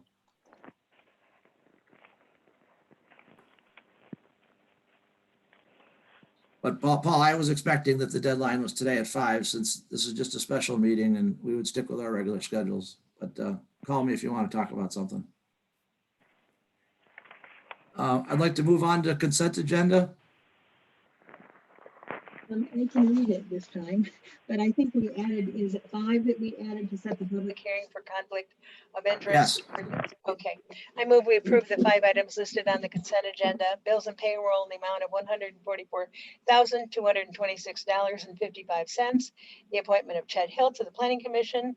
The quote from Raymer for preventative maintenance on well 2 at a cost not to exceed $11,000.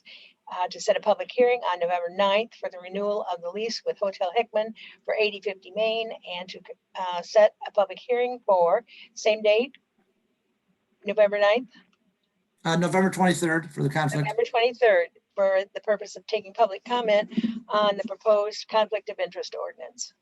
Okay, motion by Ms. Fisher. Mr. Smith, I see you have your hand up. Yes, I'll support. Second by Mr. Smith. Ms. Jones, as you know, there's no discussion on the consent agenda items. Can you please call the roll to approve the consent agenda? Yes. Fisher, Yes. Michelle, Yes. Knight, Yes. Cousins, Yes. Smith, Yes. Bell, Yes. Keel. Yes. Motion carries. Thank you for getting all 5 of those items passed. We are down to new business, item L3, which is consideration of the 2020-2021 ice rink.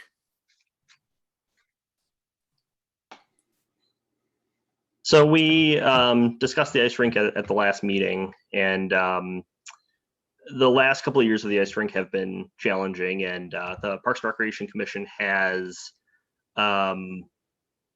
asked for some guidance, and we've also we as staff are asking for some guidance. Number one, with everything that's going on with COVID and the pandemic, is the ice rink appropriate for this coming winter, given that we don't really work to control the crowds at the ice rink when it is open and available? And does the installation of the ice rink create a potential hazard or opportunity for uncontrolled crowds and the spread of the pandemic? The second is potential ice rink location. So in the past, up until last year, it has, at least before, a few years before that, been held in Monument Park. And last year it was moved to Mill Creek Park with the idea that there was a little bit flatter ground down there, and that maybe the ice would freeze a little bit better on that flat ground rather than the grade change in Monument Park. But it turns out last year was not a great year for the ice rink either, and we weren't able to open it at all. And I believe the year before we were only able to open it for about a week, the entire winter. So we wanted to get council's thoughts on those items and the ice rink in general. Okay, Ms. Fisher, motion? Yeah, Or- I'm glad he opened with those comments, Justin. I have felt after I went through the last meeting that my positive vote for trick-or-treating hours, I made a mistake. As I have thought it over and I've watched what's going on and I've looked at the numbers that are coming up in every state, I feel like I should not have done that. So I'm going to suggest that we not do that at the ice rink. Other years will be fine and we can bring it back, and maybe we can bring it back with great fanfare, but I'm afraid to put it up, quite frankly. I don't want to do anything to contribute to somebody's ill health. So Donna, is that a motion? Or Yeah, that could be a motion. Yeah, I guess so. Sure. Okay, so I'd just like to, before we get into too much conversation, okay, so is that a motion to not put it that'll up? Okay, Jim, you have your hand up also? Yeah, I'll support that. Okay, so motion by Fisher, second by Fisher, not to put it up this year due to the COVID concerns? Yes. Yes. Okay. All right, thank you. Just want to make sure I had the motion down correctly. Okay, council discussion? Other thoughts?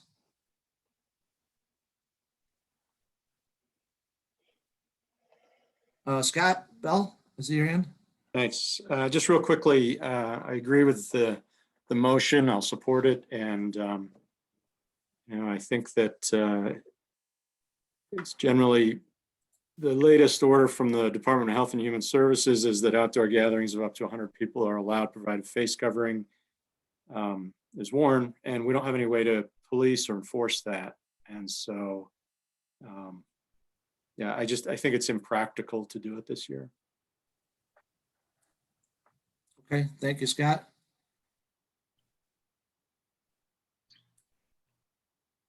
I don't see any other hands being waved on the screen or on the participant list. Okay, Ms. Jones, please call the vote. Yes. Smith, Yes. Michelle, Yep. Fisher, Yes. Bell, Yes. Knight, Yes. Cousins, Yes. Keo. Yes. Okay, motion carries. So we're gonna not do that this year for reasons as discussed. Thank you. Thank you. You're welcome, Justin. Thank the Parks Commission for their work on that and thinking about that as well. I will. New business item L4 is consideration of a resolution to dedicate or to accept the dedication, I guess, of Dexter Ann Arbor Road from the Road Commission.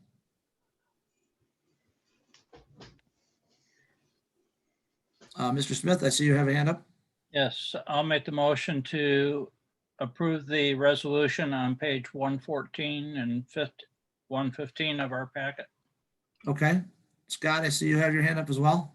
I'll support the motion. Okay, so motion by Smith, second by Scott Bell for the resolution on page 114, 115. Jim, I see you have your hand up still. Discussion? No. Taking it down, okay. Okay. Zach has his hand up. Oh, Zach, thank you. I see it. Yep, Zach. Yeah, we need please. to make some amendments to the resolution as it's shown on page 114 and 115. The introductory paragraph, we're no longer doing this by executive order. We need to reference the state acts that allow us to do it by Zoom. It also says it's on October 12th. We need to do it at the special meeting on October 19th. And Right. also resolution declared adopted at the bottom. That should be updated to today's date as well. Good comments, all good comments.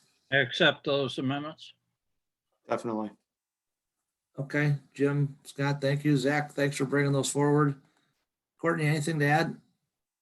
No, once we take action on this, the road commission will take action, though they may have already since our meeting got delayed, but anyway, both actions will be mailed to the state and then they'll be added to our Act 51 map. Gotcha. Dan, are you looking forward to plowing that? I think they usually did. Again? Okay. So sorry, Dan was muted. No, it's okay. I was just joking around. Okay, any council concerns about this action or other discussion? Okay, Ms. Jones, if you would please call the vote to accept the resolution as modified. Yes. Knight, Yes. Fisher, Yes. Bell, Yes. Michelle's, Yes. Smith, Yes. Cousins, Yes. Keo. Yes. Thank you. Motion carries. New business item L5 is related to the Planning Commission recommendation to approve the text amendments to the zoning ordinance regarding short-term rentals and bed and breakfasts. Sure. So the planning. Wait, let's see if, let me just, Oh, sorry. Mike, let me see if we get a motion, please, first.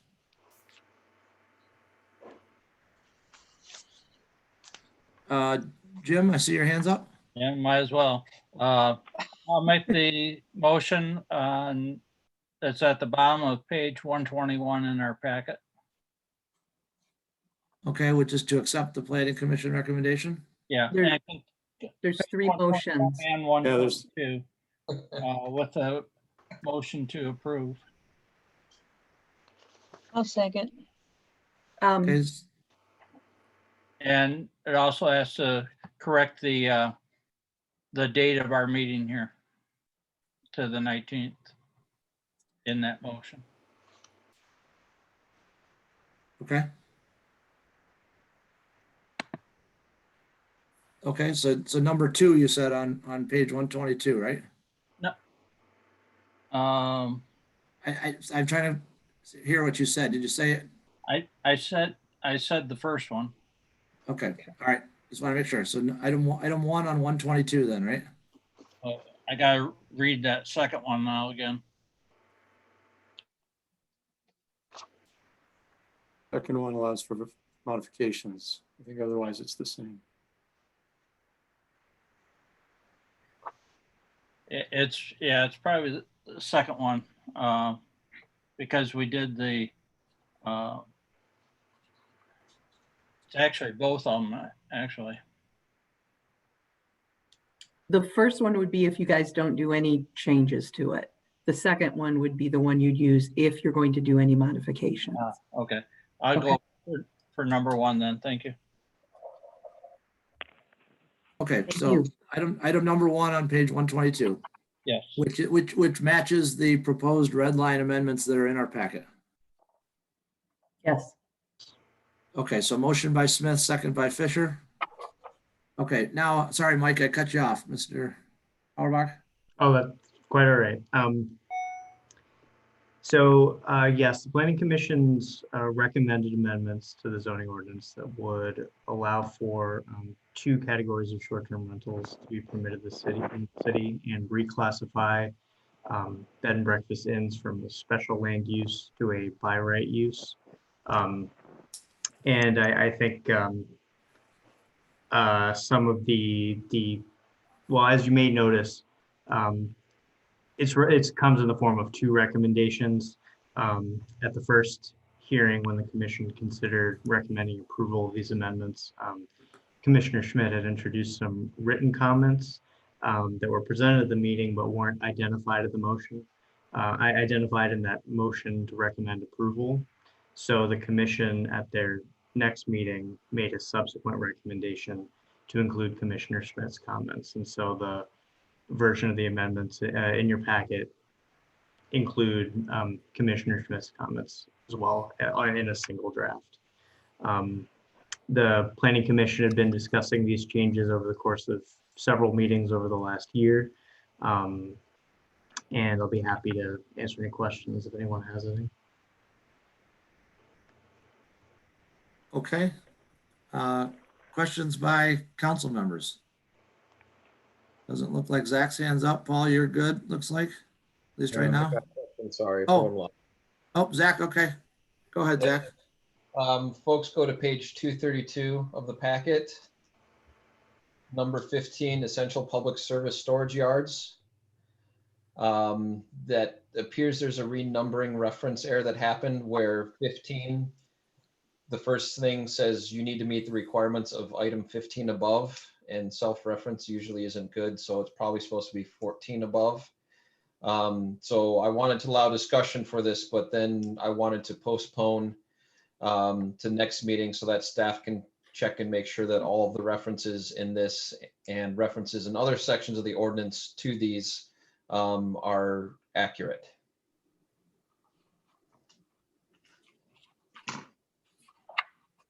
Was that a motion, Zach? I wanted to have discussion first so people could get their feel of it, but I wanted to bring that up, that there is that reference there. And when you deal with this many sections of the zoning ordinance, it can be tricky. So after discussion, I was going to vote to postpone it to next meeting or the meeting after that. Zach, would you be good enough just to tell me that again? I just got to page 232, sorry.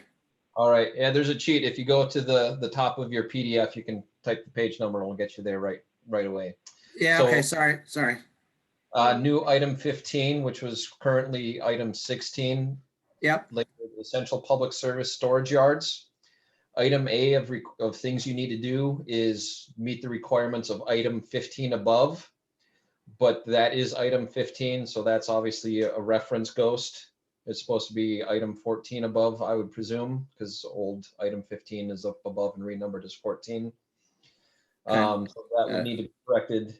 And so I would, as described, after we have discussion, move for this to be postponed so that we can double check, make sure there are no more ghost references in this section or the non-touch sections of the zoning ordinance. Okay. Anything else before I call on Mr. Bell, whose hand's up? Okay, Mr. Bell? Yeah, thank you. I know we touched on this briefly the last time this came up. I think it was our last regular meeting. But could staff remind me what's driving this? What need is this serving? What problem is it solving? What past error is it rectifying?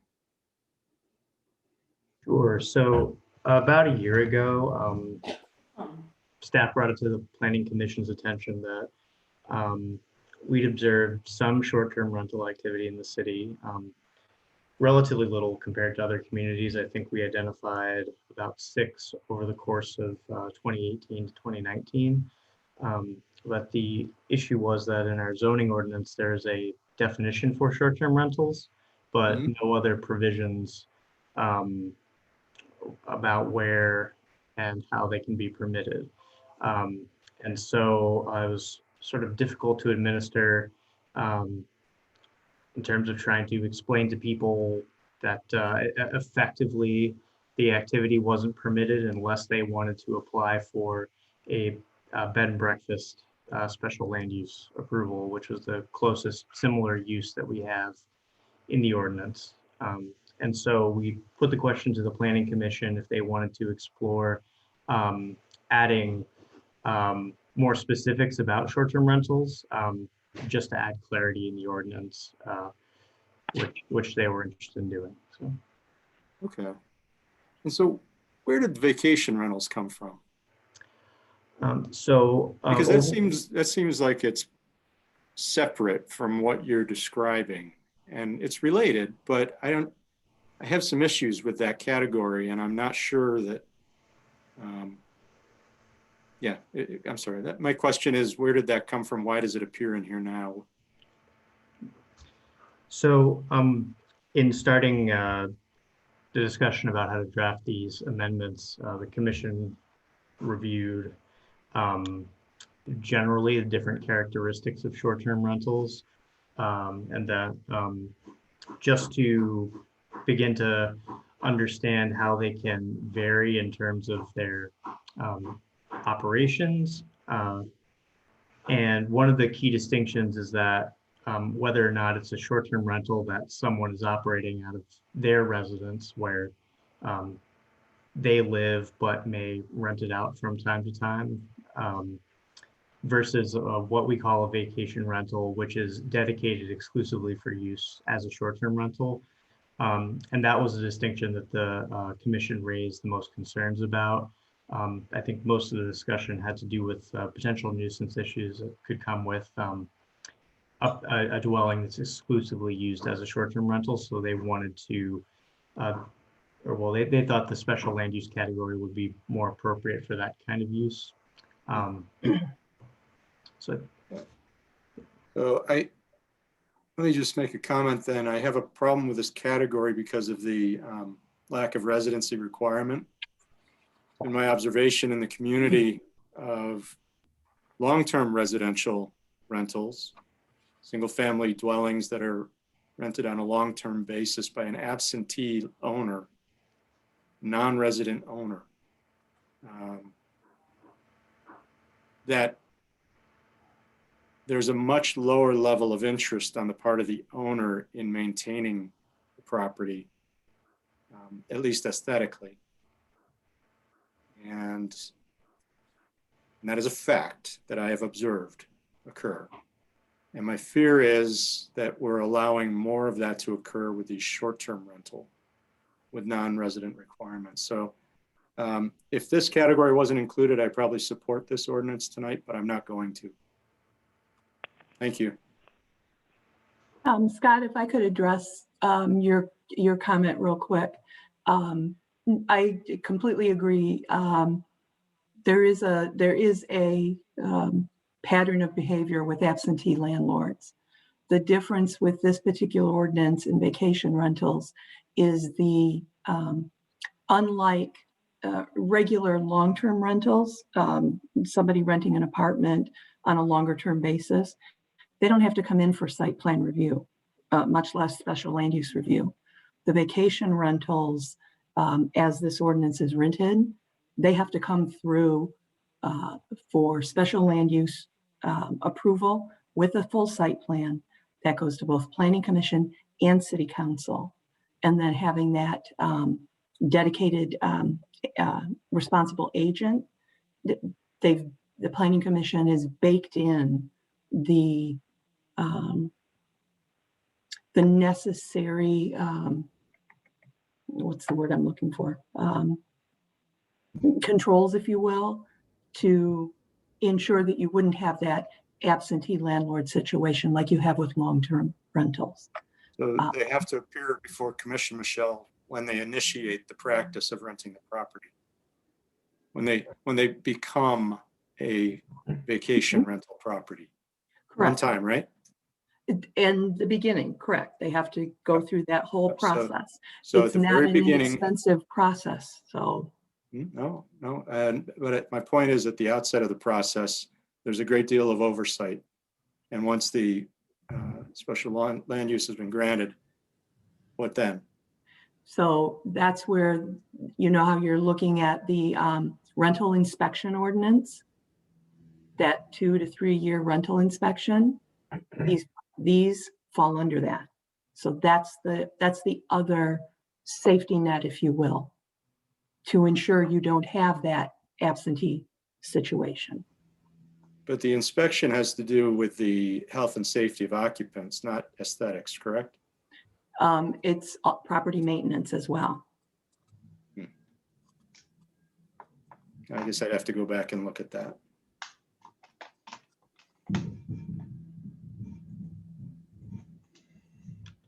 I'm still not sure I'm ready to support it. I understand. Thank you. You're welcome. Okay. Good question, good comments. Other Paul council here. questions? Paul? Yes, sir. Well, I think in full disclosure, I have a building on my property that has a rental space that has hit when we came here 20 some years ago. And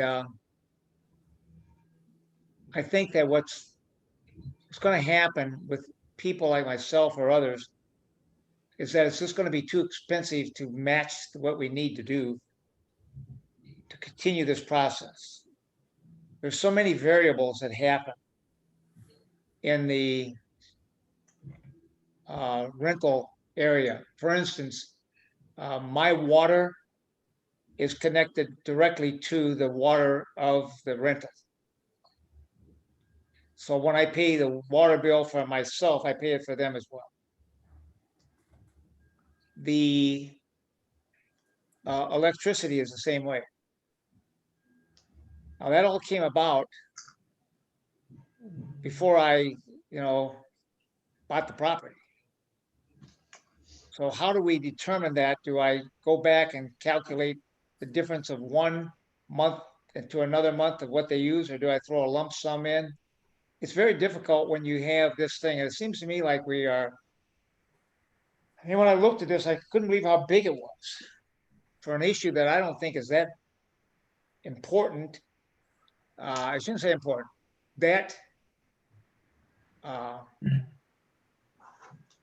don't know what the word I want to use there. And it's an issue in the city. Now, as I've seen a lot, I don't think there's been a lot of violations that would be necessary to draw something up this big. Maybe the planning commission did. I would be interested to know the 6 people that, 6 places that they had, and if any of those were corrected when they were told that they didn't match the ordinance or the area for short-term rentals. Did they do anything, or did they still exist in that area and to continue to do that? Mike, you would have mentioned, I don't know if you can answer that question or not. But my wife and I do use, well, we did before the COVID issue, a lot of bed and breakfast, whether it was in Europe or whether it was here in the United States. And it seems to me like that when I go up north, there's not the issues at all that related. I've talked to people about it because I was, my wife and I, when we bought this property, we thought maybe we would use that as a bed and breakfast space. We had no people back in our home at that time. And, I think we discussed that was not going to be good because I don't think rental people want to see me walking around in my underwear. So we stopped that idea right away. Okay. So the thought is that I just think that it's an overreach here. Unless we really have a problem. And I don't know there was a problem. It's not like in Ann Arbor where we've had a big mass of these rental places where people have had really, really solid issues with. We haven't had that at Dexter. You're right. You're right. There have not been as many as there are in Ann Arbor, but the 4 to 6 that we have had, Mike had to do enforcement on them, tell them that it had to stop, that they could not do it. Some stopped immediately, some didn't. Some it took a little bit of additional enforcement letters, but in the end, the people who wanted to do these came to the Planning Commission and asked if the Planning Commission would consider going through the process to amend the ordinance to allow it. And so that's what the Planning Commission did. And Mike's done an excellent job taking us all through the process of figuring out the different types of short-term rentals. And it's a comprehensive ordinance. It covers all bases. One of the things I will add for you, I understand you inherited a situation when you bought your property, and the fact that the unit is connected. There are a number of units throughout town currently that have that same type of situation. And sometimes that makes it difficult for a landlord. On the flip side, it also makes it difficult for a tenant sometimes. the bottom line is when you set up a rental situation and are a landlord, you're in essence, you're running a business. And when anybody asks me when I put my economic development hat on, you know, what are some suggestions? What should I do? I always give them I always remind them, you're running a business. And so you have to think about it that way. And then I recommend that they get in touch with the Small Business Development Center so that they understand that it's not just an easy thing. And you've done this for a number of years now. You know, it's not just an easy, okay, I'll get a renter and they'll pay me and everything will be great. There's a lot of work involved as the landlord, isn't it? Well, I don't know how much more work. They live on our property. I have to mow the grass, whether it's their property, their grass or my grass. It's still the same grass. But you have to make sure that you've got a responsible tenant, that they've taken care of the place, and that you're providing the services as a landlord that you need to provide.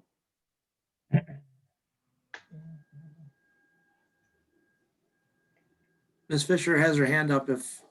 Michelle, you're who done. does the inspecting for these places? Is it Washtenaw County? No, I don't believe we've decided that it's Washtenaw County. Currently, Washtenaw County Building Department does not do rental inspections. Okay. I believe, if I remember correctly, the memo that you all have seen and have looked at is that it's either something that we take on more as staff, or it's a person that we hire on a as needed consulting basis. Michael, Okay. What's the term that we used, or Justin, what was the term that was in the rental inspection ordinance for who do the actual inspections? I don't remember the term that you're referring to. Okay. Yeah. But I Wait, don't think what it's would- been determined it definitely yet, Donna. Okay, well, that's fine. And don't hold up the meeting because of that. You can call me or I'll call you or something. Okay. Thank But- you. But correct me if I'm wrong, that's a separate issue from this, right? Correct. They are separate, but they do have a tie. I mean, right, obviously.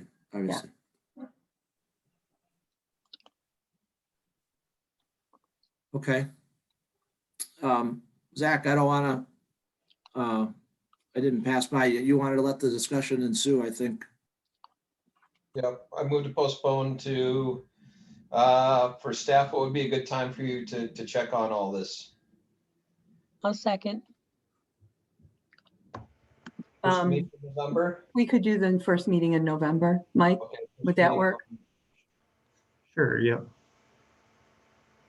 Okay, so we have a motion by Michelle's to postpone this item till November 9th would be the first meeting in November, to allow staff to go and check all of the section to section references, ghost references, I think you called it, such and such, that kind of thing. Is that correct, Zach?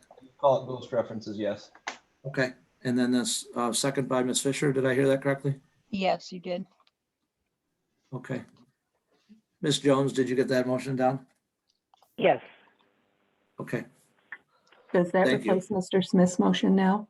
Well, no, when we come back on the table on the 9th, his motion will be active. Okay, thank you.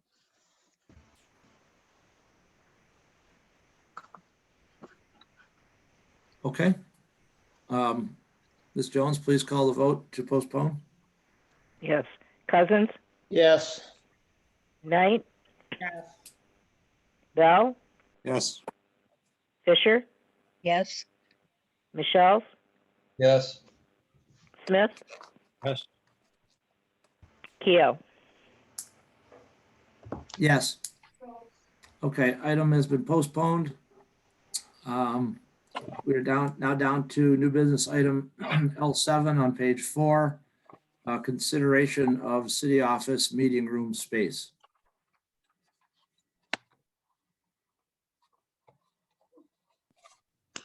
You want me to provide an update or? Yeah, that would be good, Courtney, if you would, please. So the items on here were, as discussed at our last meeting. Subsequent to this, well, some of the pressure was taken off just because we know we can have virtual meetings till the end of the year for no reason. But Michelle today heard from the owner of the building where Three Bird is and the Edward Jones. That owner has a purchase agreement to purchase the Encore, downtown Encore building. And he wanted to throw his hat in the ring as a possible, at least temporary or permanent, I suppose, city office location, city office meeting space location. In this case, it would be a rental, similar to the situation that we're in now, but that is actually 6,800 square feet. So that is getting much closer to what we would actually need. He was thinking at least a 2-year lease at, I think it was approximately $12 a square foot, though that could be negotiable. That was just the first offer. So that is kind of another interesting, that kind of piques staff's curiosity, I think, more than I've seen some options that we've talked about, just because, you know, it's not a long move, but it would be enough space to have both in one location. And even if we did work on a permanent solution, which, you know, would still be good. I mean, I know people feel strongly about us. Some people feel strongly about us owning a facility. That could, you know, still occur, but it would give us more space in the meantime. So that just came up today. He called, you know, unsolicited, having kind of read what was going on with this discussion. So just wanted to provide that information. Courtney, this is Paul. What did you describe the space with the area again? I didn't get all that, where this is. This is the current Encore, the But where- downtown Encore. Okay, He I has a got that. purchase agreement with Dan Cooney. Yeah. I got that. But what's the space that's larger than that? The 6,800 square feet is Yeah. that space. In That's Dan's space? The It's- Encore it's space, the- excuse me. Yes. So the he's current- purchased it, he's purchasing it or is purchasing it, and he's the one that's making this offer that we could be there. Right. Yes. Okay, Yes, thank you. the Now it's person clear. Okay, purchasing thank it. you. Yeah. Courtney, what was his name again? Matt Schuster. Okay. Schuster. Okay. And he did log into the meeting tonight. Gotcha. Yeah, I don't see his name on here anymore, but unless he's the phone number down there that I don't recognize, but okay. Yeah, so just an interesting other possibility.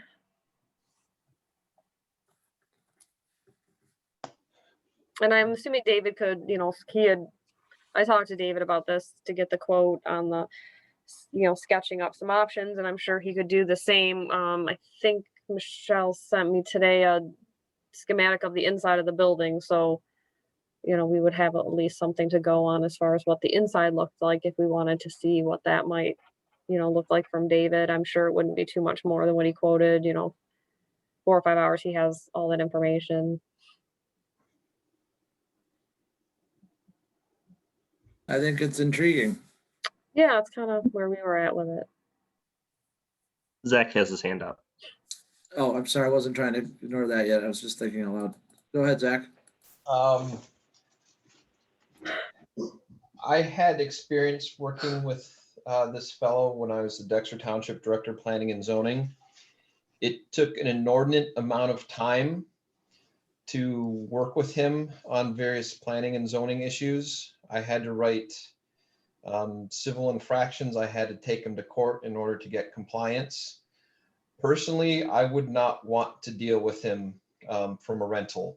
I like the building, that location much better, but I would not endorse it based on my previous experiences with the individual.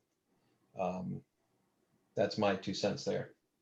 Yeah, it's interesting because we had heard from the current tenants that he was really good to work with, but, you know, that's more from a tenant perspective, not a enforcement perspective.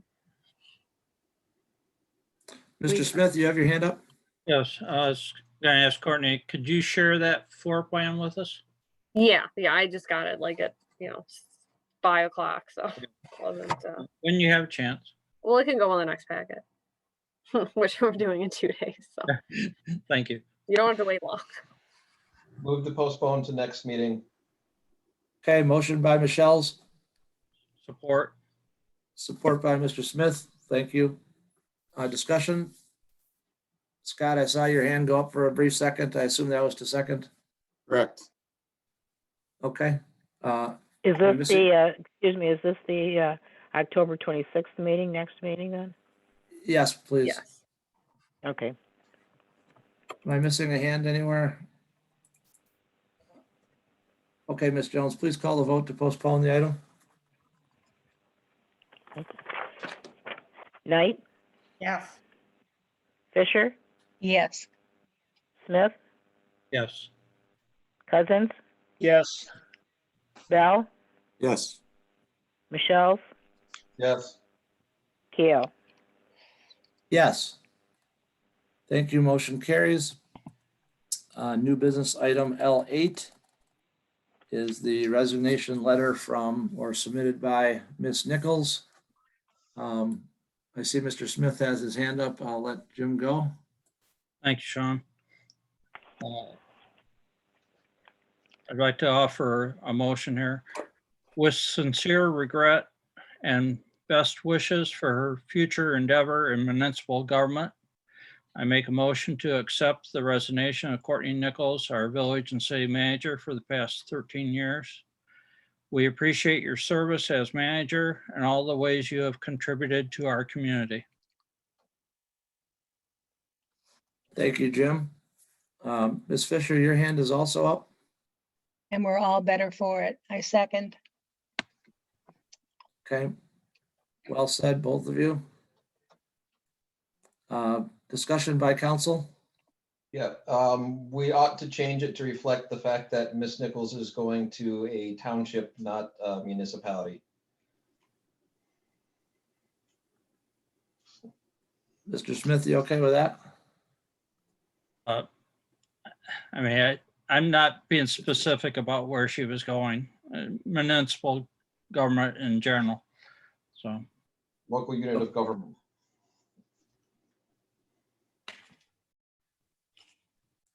Okay, well, let's not let the wordsmith thing get in the way of the sentiment. I didn't hear an acceptance of that, so we'll let the original motion stand, I guess. Paul here. Go ahead, Paul. I noticed that we have a next item of discussion of city manager vacancy. Are we going to have an exit interview or have been able to have exit interviews with Courtney? Paul, we haven't done any of that yet. My goal in adding the next item was to get all of us talking together and deciding how we wanted to handle things. Going I'm forward. okay to discuss it the next one. I just wanted Yeah, what the yeah. thought were having it or not having it. So, okay. Yeah, I think it's a I'm great happy. idea. I'm okay with it. We go to the Okay. next item and talk about it there. Thank you. Okay.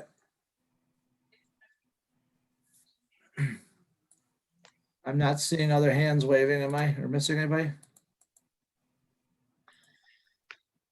Okay, Ms. Jones, please call the vote to accept Mr. Smith's motion, seconded by Ms. Fisher. Oh. Okay, Bell, Yes. Michelle's, Yes. Knight, Yes. Cousins, Yes. Smith, yes. Fisher, Yes. Keel. Regrettably, yes.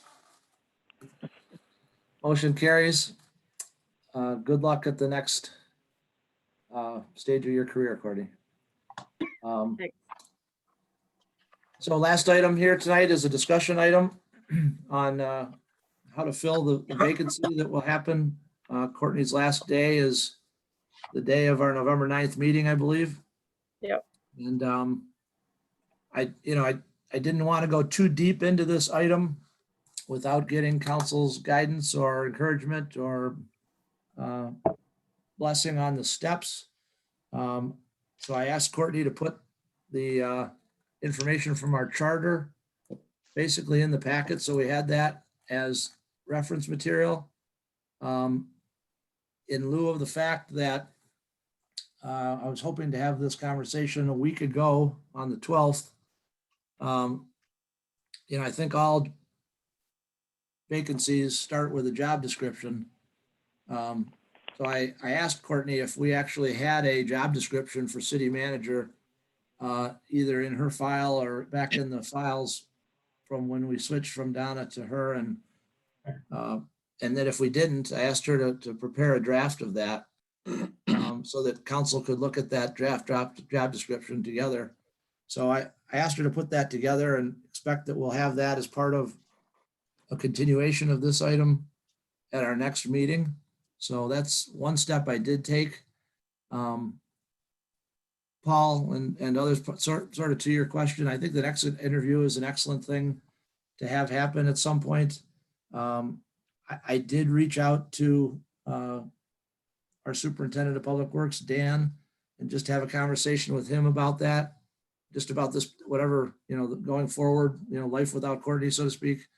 I plan to contact Marie and have the same conversation, and Justin as well, sort of the three senior leaders in that role. I may touch base with some other staff as well, just to get their thoughts on this. I think staff's input on what Courtney's been really good at in her leadership role will help us as we look to define the position going forward. So, I'm anxious to hear what council's thoughts are. I think we should, be creating a job description and then posting the position for a set period of time, with the caveat that it's open until filled, but that, at some point after we post it, there's an initial date at which we review the applications that come in.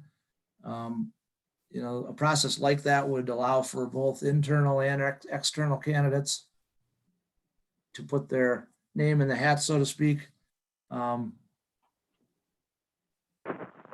Obviously we have really good staff that have been here for many years that are qualified as well.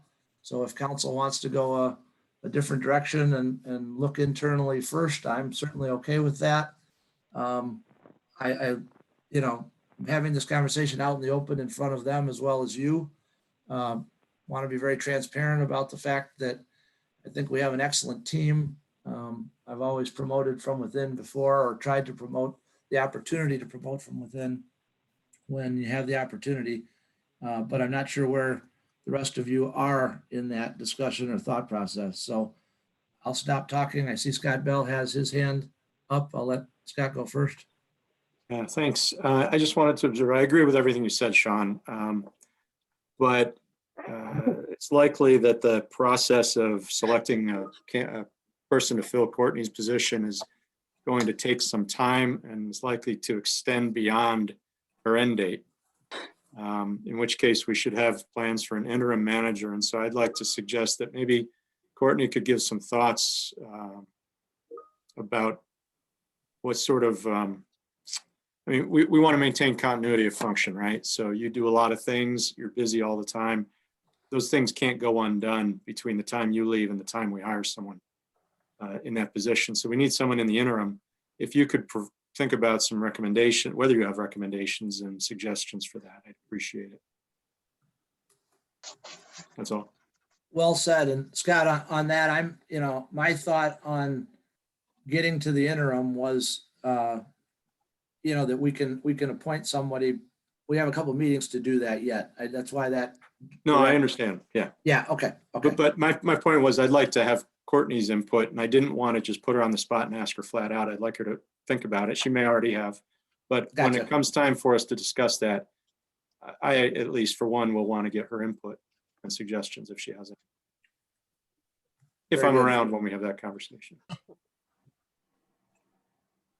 Very good. Zach's got his hand up.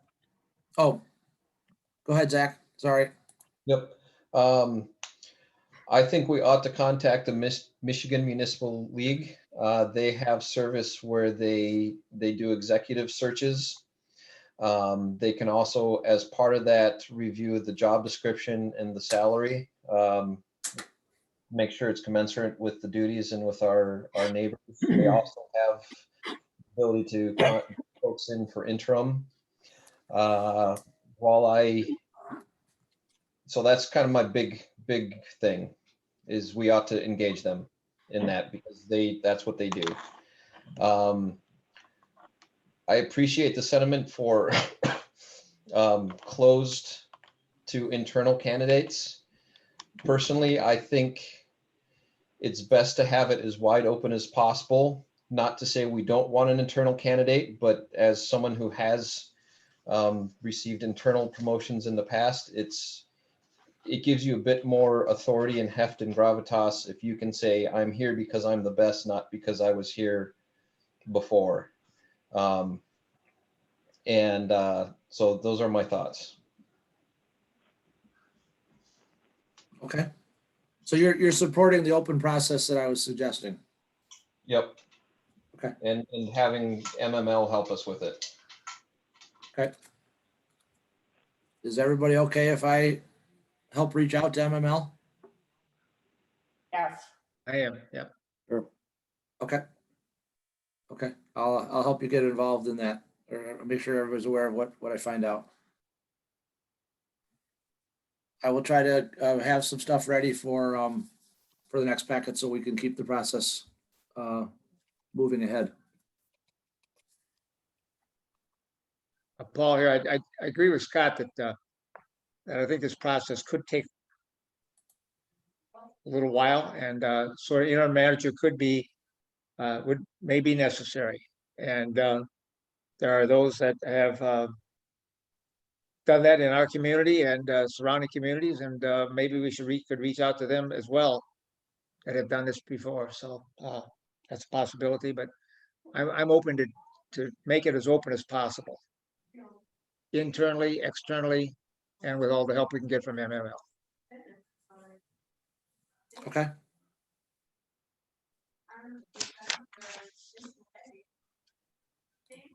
Jim, Donna, Julie, everybody okay with the general direction that we're all talking about here? I'm okay with it, yes. You're just looking for information. You'll let us know what they say. Yep. Okay. Yep. And you know, and I'd like to bring back a draft job description. I'll try to reach out to MML and see what they have to help in that role. You know, every community is different, so we might want to post it a little different than your standard off the shelf. That's why I want you and the rest of us to talk it over, you know. Anyway, we'll do it together and I'll try to get us to the next step.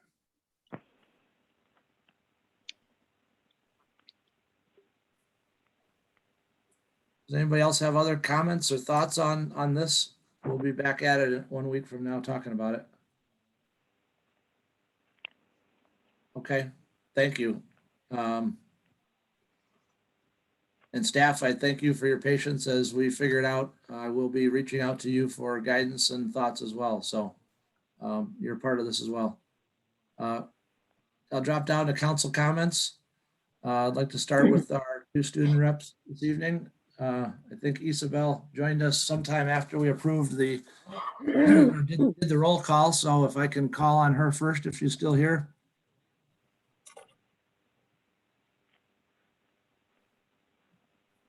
Oh, sorry. I didn't realize I could unmute myself. Yeah, I joined a little bit after. Sorry, I was at soccer practice, but I don't really have any comments. This weekend or the next on October 22nd, 23rd, and 24th at 6 p.m. and on the 25th at 2 p.m. they're holding a Dexter drama production, and I think it's like Robin Hood-esque. So you'd view it online and you'd get a link and you could look at it. So that might be something fun you'd like to do. Is that your symbol that's showing up when I see it on Zoom here? Yeah, it's a Peter Pan symbol that I put in 7th grade and I never changed it. Okay. I couldn't make out what that was. Okay, gotcha. Sorry. Gotcha. No apologies. Thanks for joining us. And Carol, maybe you could just let the record reflect that she did join us at some point after the start. Right, I do have that. I noticed you're in there. Thank you. Okay, great. Thanks for paying attention to that. Alex, are you able to go next or on with us here? I think you are. Yes, no comments tonight. Thank you. Okay, you're welcome. You're welcome. Let's see, Miss Knight. Yes, thank you. And you know, I'm a person of few words, but I do want to comment on Courtney leaving. She will be greatly missed, and she has done wonderful things for our city. So I will miss her greatly, and I think our whole community will. That's it. Thank you. Completely agree. Well said, Julie. Paul? Well, I have reflected back to what we did in our agenda here of dropping off the council member reports. And I guess my question would be, where do those come in? Do we wait until the end, like right now, when many people in the community have dropped off the hearing of this participation? We know that when we have live meetings, people walk out and there's fewer people there. If that was the intent, you've succeeded in limiting free speech and the opportunity for us to participate in making a comment. I also would say that if that's true, then I would hope that the mayor would have reports that would just be reports, because that was what the intent was, is that we shouldn't have comments. They should be reports. And Mr. Michelle's did that by shifting his to another section of the agenda. So what is a report then? A report is what you have accomplished or what you intend to do. It's not an opinion. It's not a speech. I hope we reflect on what we've just done to our council and how that has modified our opportunity to share information or to criticize somebody that has made something in a report, an opinion. In fact, the last item that he says in his report this time, or one of the items, he says, in my opinion. Well, it's not a report, it's an opinion.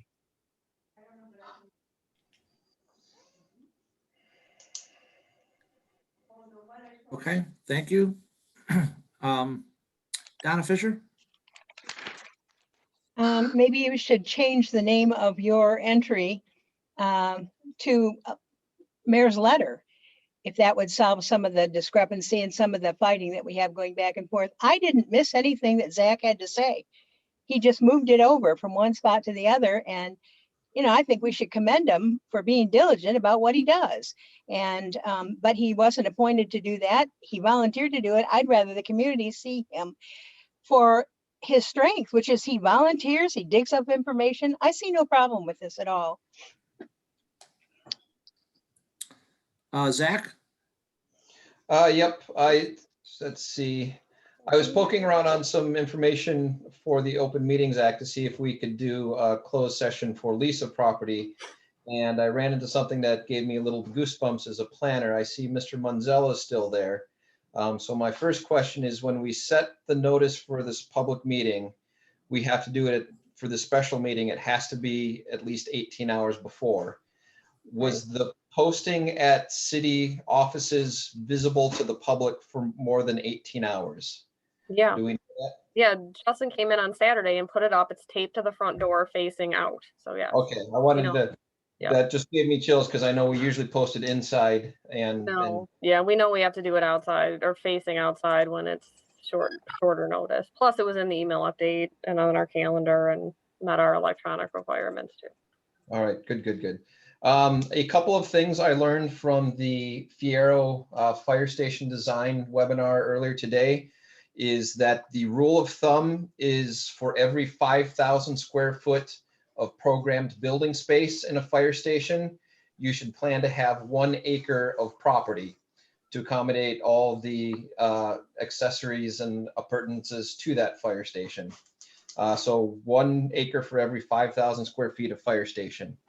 They also gave updated information for the increase the escalation costs that I didn't have previously because I went to this conference a couple years ago. So for those of you keeping track at home, and if you're Mr. Mayor and keeping track for the public, 2017, the cost escalation to build a fire station was 22% higher than the previous year. In 2018, the cost escalation was 20% over the previous year. And in 2019, it was 8%. They've reported for 2020, there are wild swings with the costs. They're tending to be much higher because contractors don't know the situation about being able to get staff or supplies. Mr. Clerk still here? I'm curious. I know it's more of a perhaps an election commission thing, but have we had any discussions about security at polling locations and having the constabulary available or driving by in a slow roll from time to time? Yeah, so we've already been in contact with the Washtenaw County Sheriff, as has the Washtenaw County election, the Washtenaw County Clerk. So the sheriff will be doing regular visits to all of the precincts in Washtenaw County on a regular basis on election. That's good. I know there are a couple townships nearby that requested that in the primary, but I didn't quite get it. Let's see. I do want to touch a little bit in this comment section. Let me pull this up here. The mayor's report, that my comments that were originally in my report from this meeting, as I've read through it again, there's no reference to any activity the Dexter Area Fire Department did or to a trailer. It goes, this is a quote from there. It has been many meetings since City Council spent any real time discussing the underlying actual needs at our current fire station as it relates to the fire and rescue services that we are doing. In recent years, our conversations have focused on land purchases, large facility bond amounts, and whether we need a construction manager or not. We have also discussed the needs for a city hall space, which in my opinion is the most important current need. All those discussion topics are important, but today's reflection is focused on our fire station. I keep asking myself, are we as a council really addressing what we need to improve at our fire station as it relates to the services we are providing? I feel we need to focus on what we really need. I have been reflecting on our past discussions and sorting through the many conversations that we have had over the past 6 years. There certainly were a lot of conversations. What was it that set us out to have these discussions about our fire station? So I started my reflection with some basic thought. And here we get to the bullet points. There's been no reference to we need to have a trailer. We had this meeting that the DFD said they wanted to get it. So I started my reflection with some basic thoughts. At the basic root of all these discussions is the fact that our current fire station is an older building. This is true. However, our building is structurally very sound. We have verified that. The building provides 4 apparatus bays and houses very modern apparatus and equipment that are deployed from the station. The building is located in a good location on a major roadway that provides excellent service response to all 3 member communities. For many years, our fire station was the main station and the only station with full-time staff. Our fire station is no longer the only station within the DAFD coverage area. Today, our station is one of 2 operational fire stations. Webster Township is constructing a new station in their township that will add a full double long bays. The result of these investments by our partners is that we'll have 3 stations, 9 large apparatus bays. All of this is good as our DFD board is considering adding a 4th firefighter to our daily staffing. As I reflect on all this, my thoughts brought me back to the living and daily work area at our current station. Again, as I reflected on all this, my thoughts brought me back to the living and daily work area of our current station. This is really the area of our station that really needs to be improved. The living area of our station needs to be modernized. It needs to be improved so that we have separate sleeping and restrooms for male and female users. Our opportunity is approaching. We can tear down the small living area on the east side of the current station and construct modern living, sleeping, and daily work areas to serve our department now and into the future. I feel that we can do this cost effectively and within our current means without adding another large millage to our current tax structure. We are also at the appropriate time in our DAFD history to make these improvements. With Webster Township Station projected to open in April 2021, we are approaching a time where these improvements, meaning to the living and sleeping areas, can be made, and the firefighters will have 2 other stations within our district to live/sleep while our station improvements are made. So one of the reasons why I took the extraordinary step of doing a point-by-point rebuttal on that is nowhere in there does it say, hey guys, I was at the DAFD, they said their living quarters stink, they're afraid of getting COVID, and they're living in storage space. And it is the worst living quarters of any of these stations that I visited. So I completely agree with that. So I can completely understand Councilmember Cousins' position that this seems not at relating to us what the DAFD did or what their discussions or concerns are, because it lists that nowhere. This entire thing that I just read out feels very much to me like it's a use of the bully pulpit to convince the community that the actions that council made of designating this other location and this other design is illegitimate and the reasons we ought to do that. These discussions are great. Anyone who knows me I love to have a wonderful, full, round, robust debate. But once we vote it, it has to stop. It has to stop.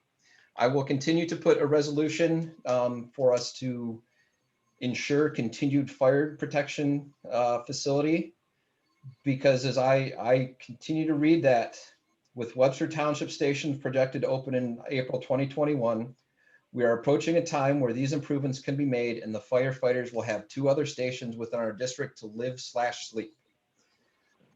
That means if they're living and sleeping in another station, they're not living and sleeping in our station. And while that may be fine for the district and better for the other communities who have maybe 2 firefighters each instead of 1, that is not acceptable for the city. In addition to the risks it pose to life and limb and property, every single person here who has property insurance will see that go up, because even if we've got a fire truck parked there, if we don't have someone there with the fire truck 24/7, the ratings go up and you're going to be paying more insurance every month for that. So I will be submitting that resolution or it's adopted or you guys are rid of me. And I am done. Zach, the only problem with what you're saying is I clarified under my verbal report last meeting on the 28th exactly how I came up with this. And I started from the DAFD thing. Maybe my written report wasn't perfect, but my verbal report clearly clarified why I was making these comments and where they came from. And you can check the DAFD packet and you can find out that that topic was covered there. Okay, you are twisting words here. I in no way suggested that if anything happened at that station that we would abandon it. Well, I didn't say abandon. I repeated your words. There are 2 You did repeat them. You read the whole thing. And I understand where the suggestion might have been taken, but if you were listening at the last meeting, I clarified differently. And you have taken me to task for the written words that I tried to clarify and have since clarified in my current report. And I'm sorry if I didn't do a good job in my first report or as good a job as I should have, but I tried to correct that in my verbal. And I don't understand why you continue to want to go down that path. Do you want to guess why a correction verbally is not sufficient? Excuse me? Would you care to guess why I feel a verbal correction is not appropriate or satisfactory? I can rewrite the report if you want me to submit it that way. Well, can you guess why? Because that's no, I'm not gonna guess. Okay, well, I will tell you why then. The reason why a verbal change to something that is, in this case, so far different from what your verbal report was, is that your written report gets promulgated to the DDA, it gets promulgated to the website, and it largely gets printed in the newspaper without any comments or additions to that. So this is the record. It's the only record for many of those groups who do not come in here in the middle of the night and watch our meetings.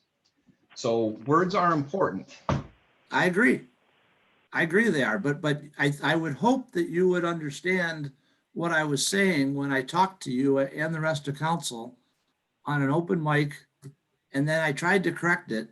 I mean, you and I have had this conversation already, but if you feel you need to continue to take me to task, that's fine. But I'm going to debate it every time because I tried to clarify it when I was speaking to you what my report was, and my intention has never been what you're suggesting.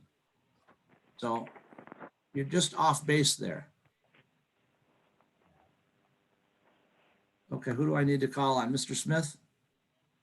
Yes, just to clarify, my motion there, removing the 2 reports of council members, that was just for tonight. It doesn't remove, prevent future reports being submitted.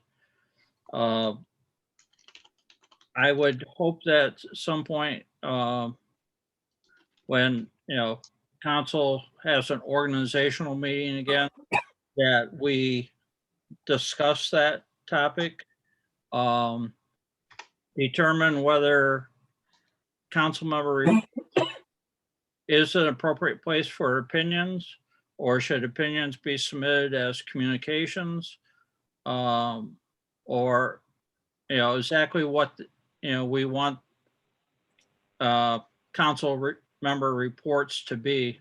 And so I think a future council discussion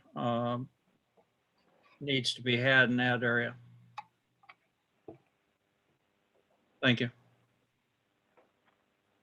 Thank you. And last but not least, Mr. Bell. I don't have any comments this evening. Okay, thank you. Let me just get the agenda back up here. Okay, we're back around to non-arranged participation. Is there anyone in the audience that would like to speak this evening? Marie Sherry has her hand up. Hi, Marie. Hello, Council. Hope you are doing okay tonight. I just wanted to say, I have worked for the city for a very long time now. And I don't think I've ever worked for a better manager than Courtney. She has very much has the respect of her staff because she's earned it and she deserves it. And this is, in my opinion, a huge loss for the city. And I know that I and my coworkers will miss her very much. Thank you, Marie. Very well said. She's one of the smartest, most noble, selfless people that I've ever worked for, and I very much appreciated having her as a boss. And I can echo Marie and Justin's comments, having worked in a number of capacities as a private consultant with a number of communities, as well as with individual communities, and Dexter being the one that I hope to retire from someday, long time from now, guys. What Courtney brought to the table is just unbelievable. Her ability to communicate with people, her intrinsic number capacity, which I do not have and envy greatly. The fact that she's got multiple abilities, and I think it was Justin that just said, or maybe it was Marie, so selfless. I am going to miss her greatly. The person who you choose eventually, both in the interim and permanently, those shoes are going to be very large to fill. She's a team builder. This community, this staff, this council needs somebody who is a team builder. And I hope you'll take that into consideration as you go forward. Courtney, thank you very much for everything. Thanks, guys. I agree with everybody in your guys' statement. She's going to be greatly missed. She's done a lot for the community. She's done a lot for me and my 3 departments. And I cannot tell you how much I appreciate Courtney Nichols. It has been a pleasure. And there are going to be some very big shoes. I've been working for the city for a long time, and I'm not even sure of everything that and how we're going to fill those holes when Courtney's gone. Courtney, thank you so much.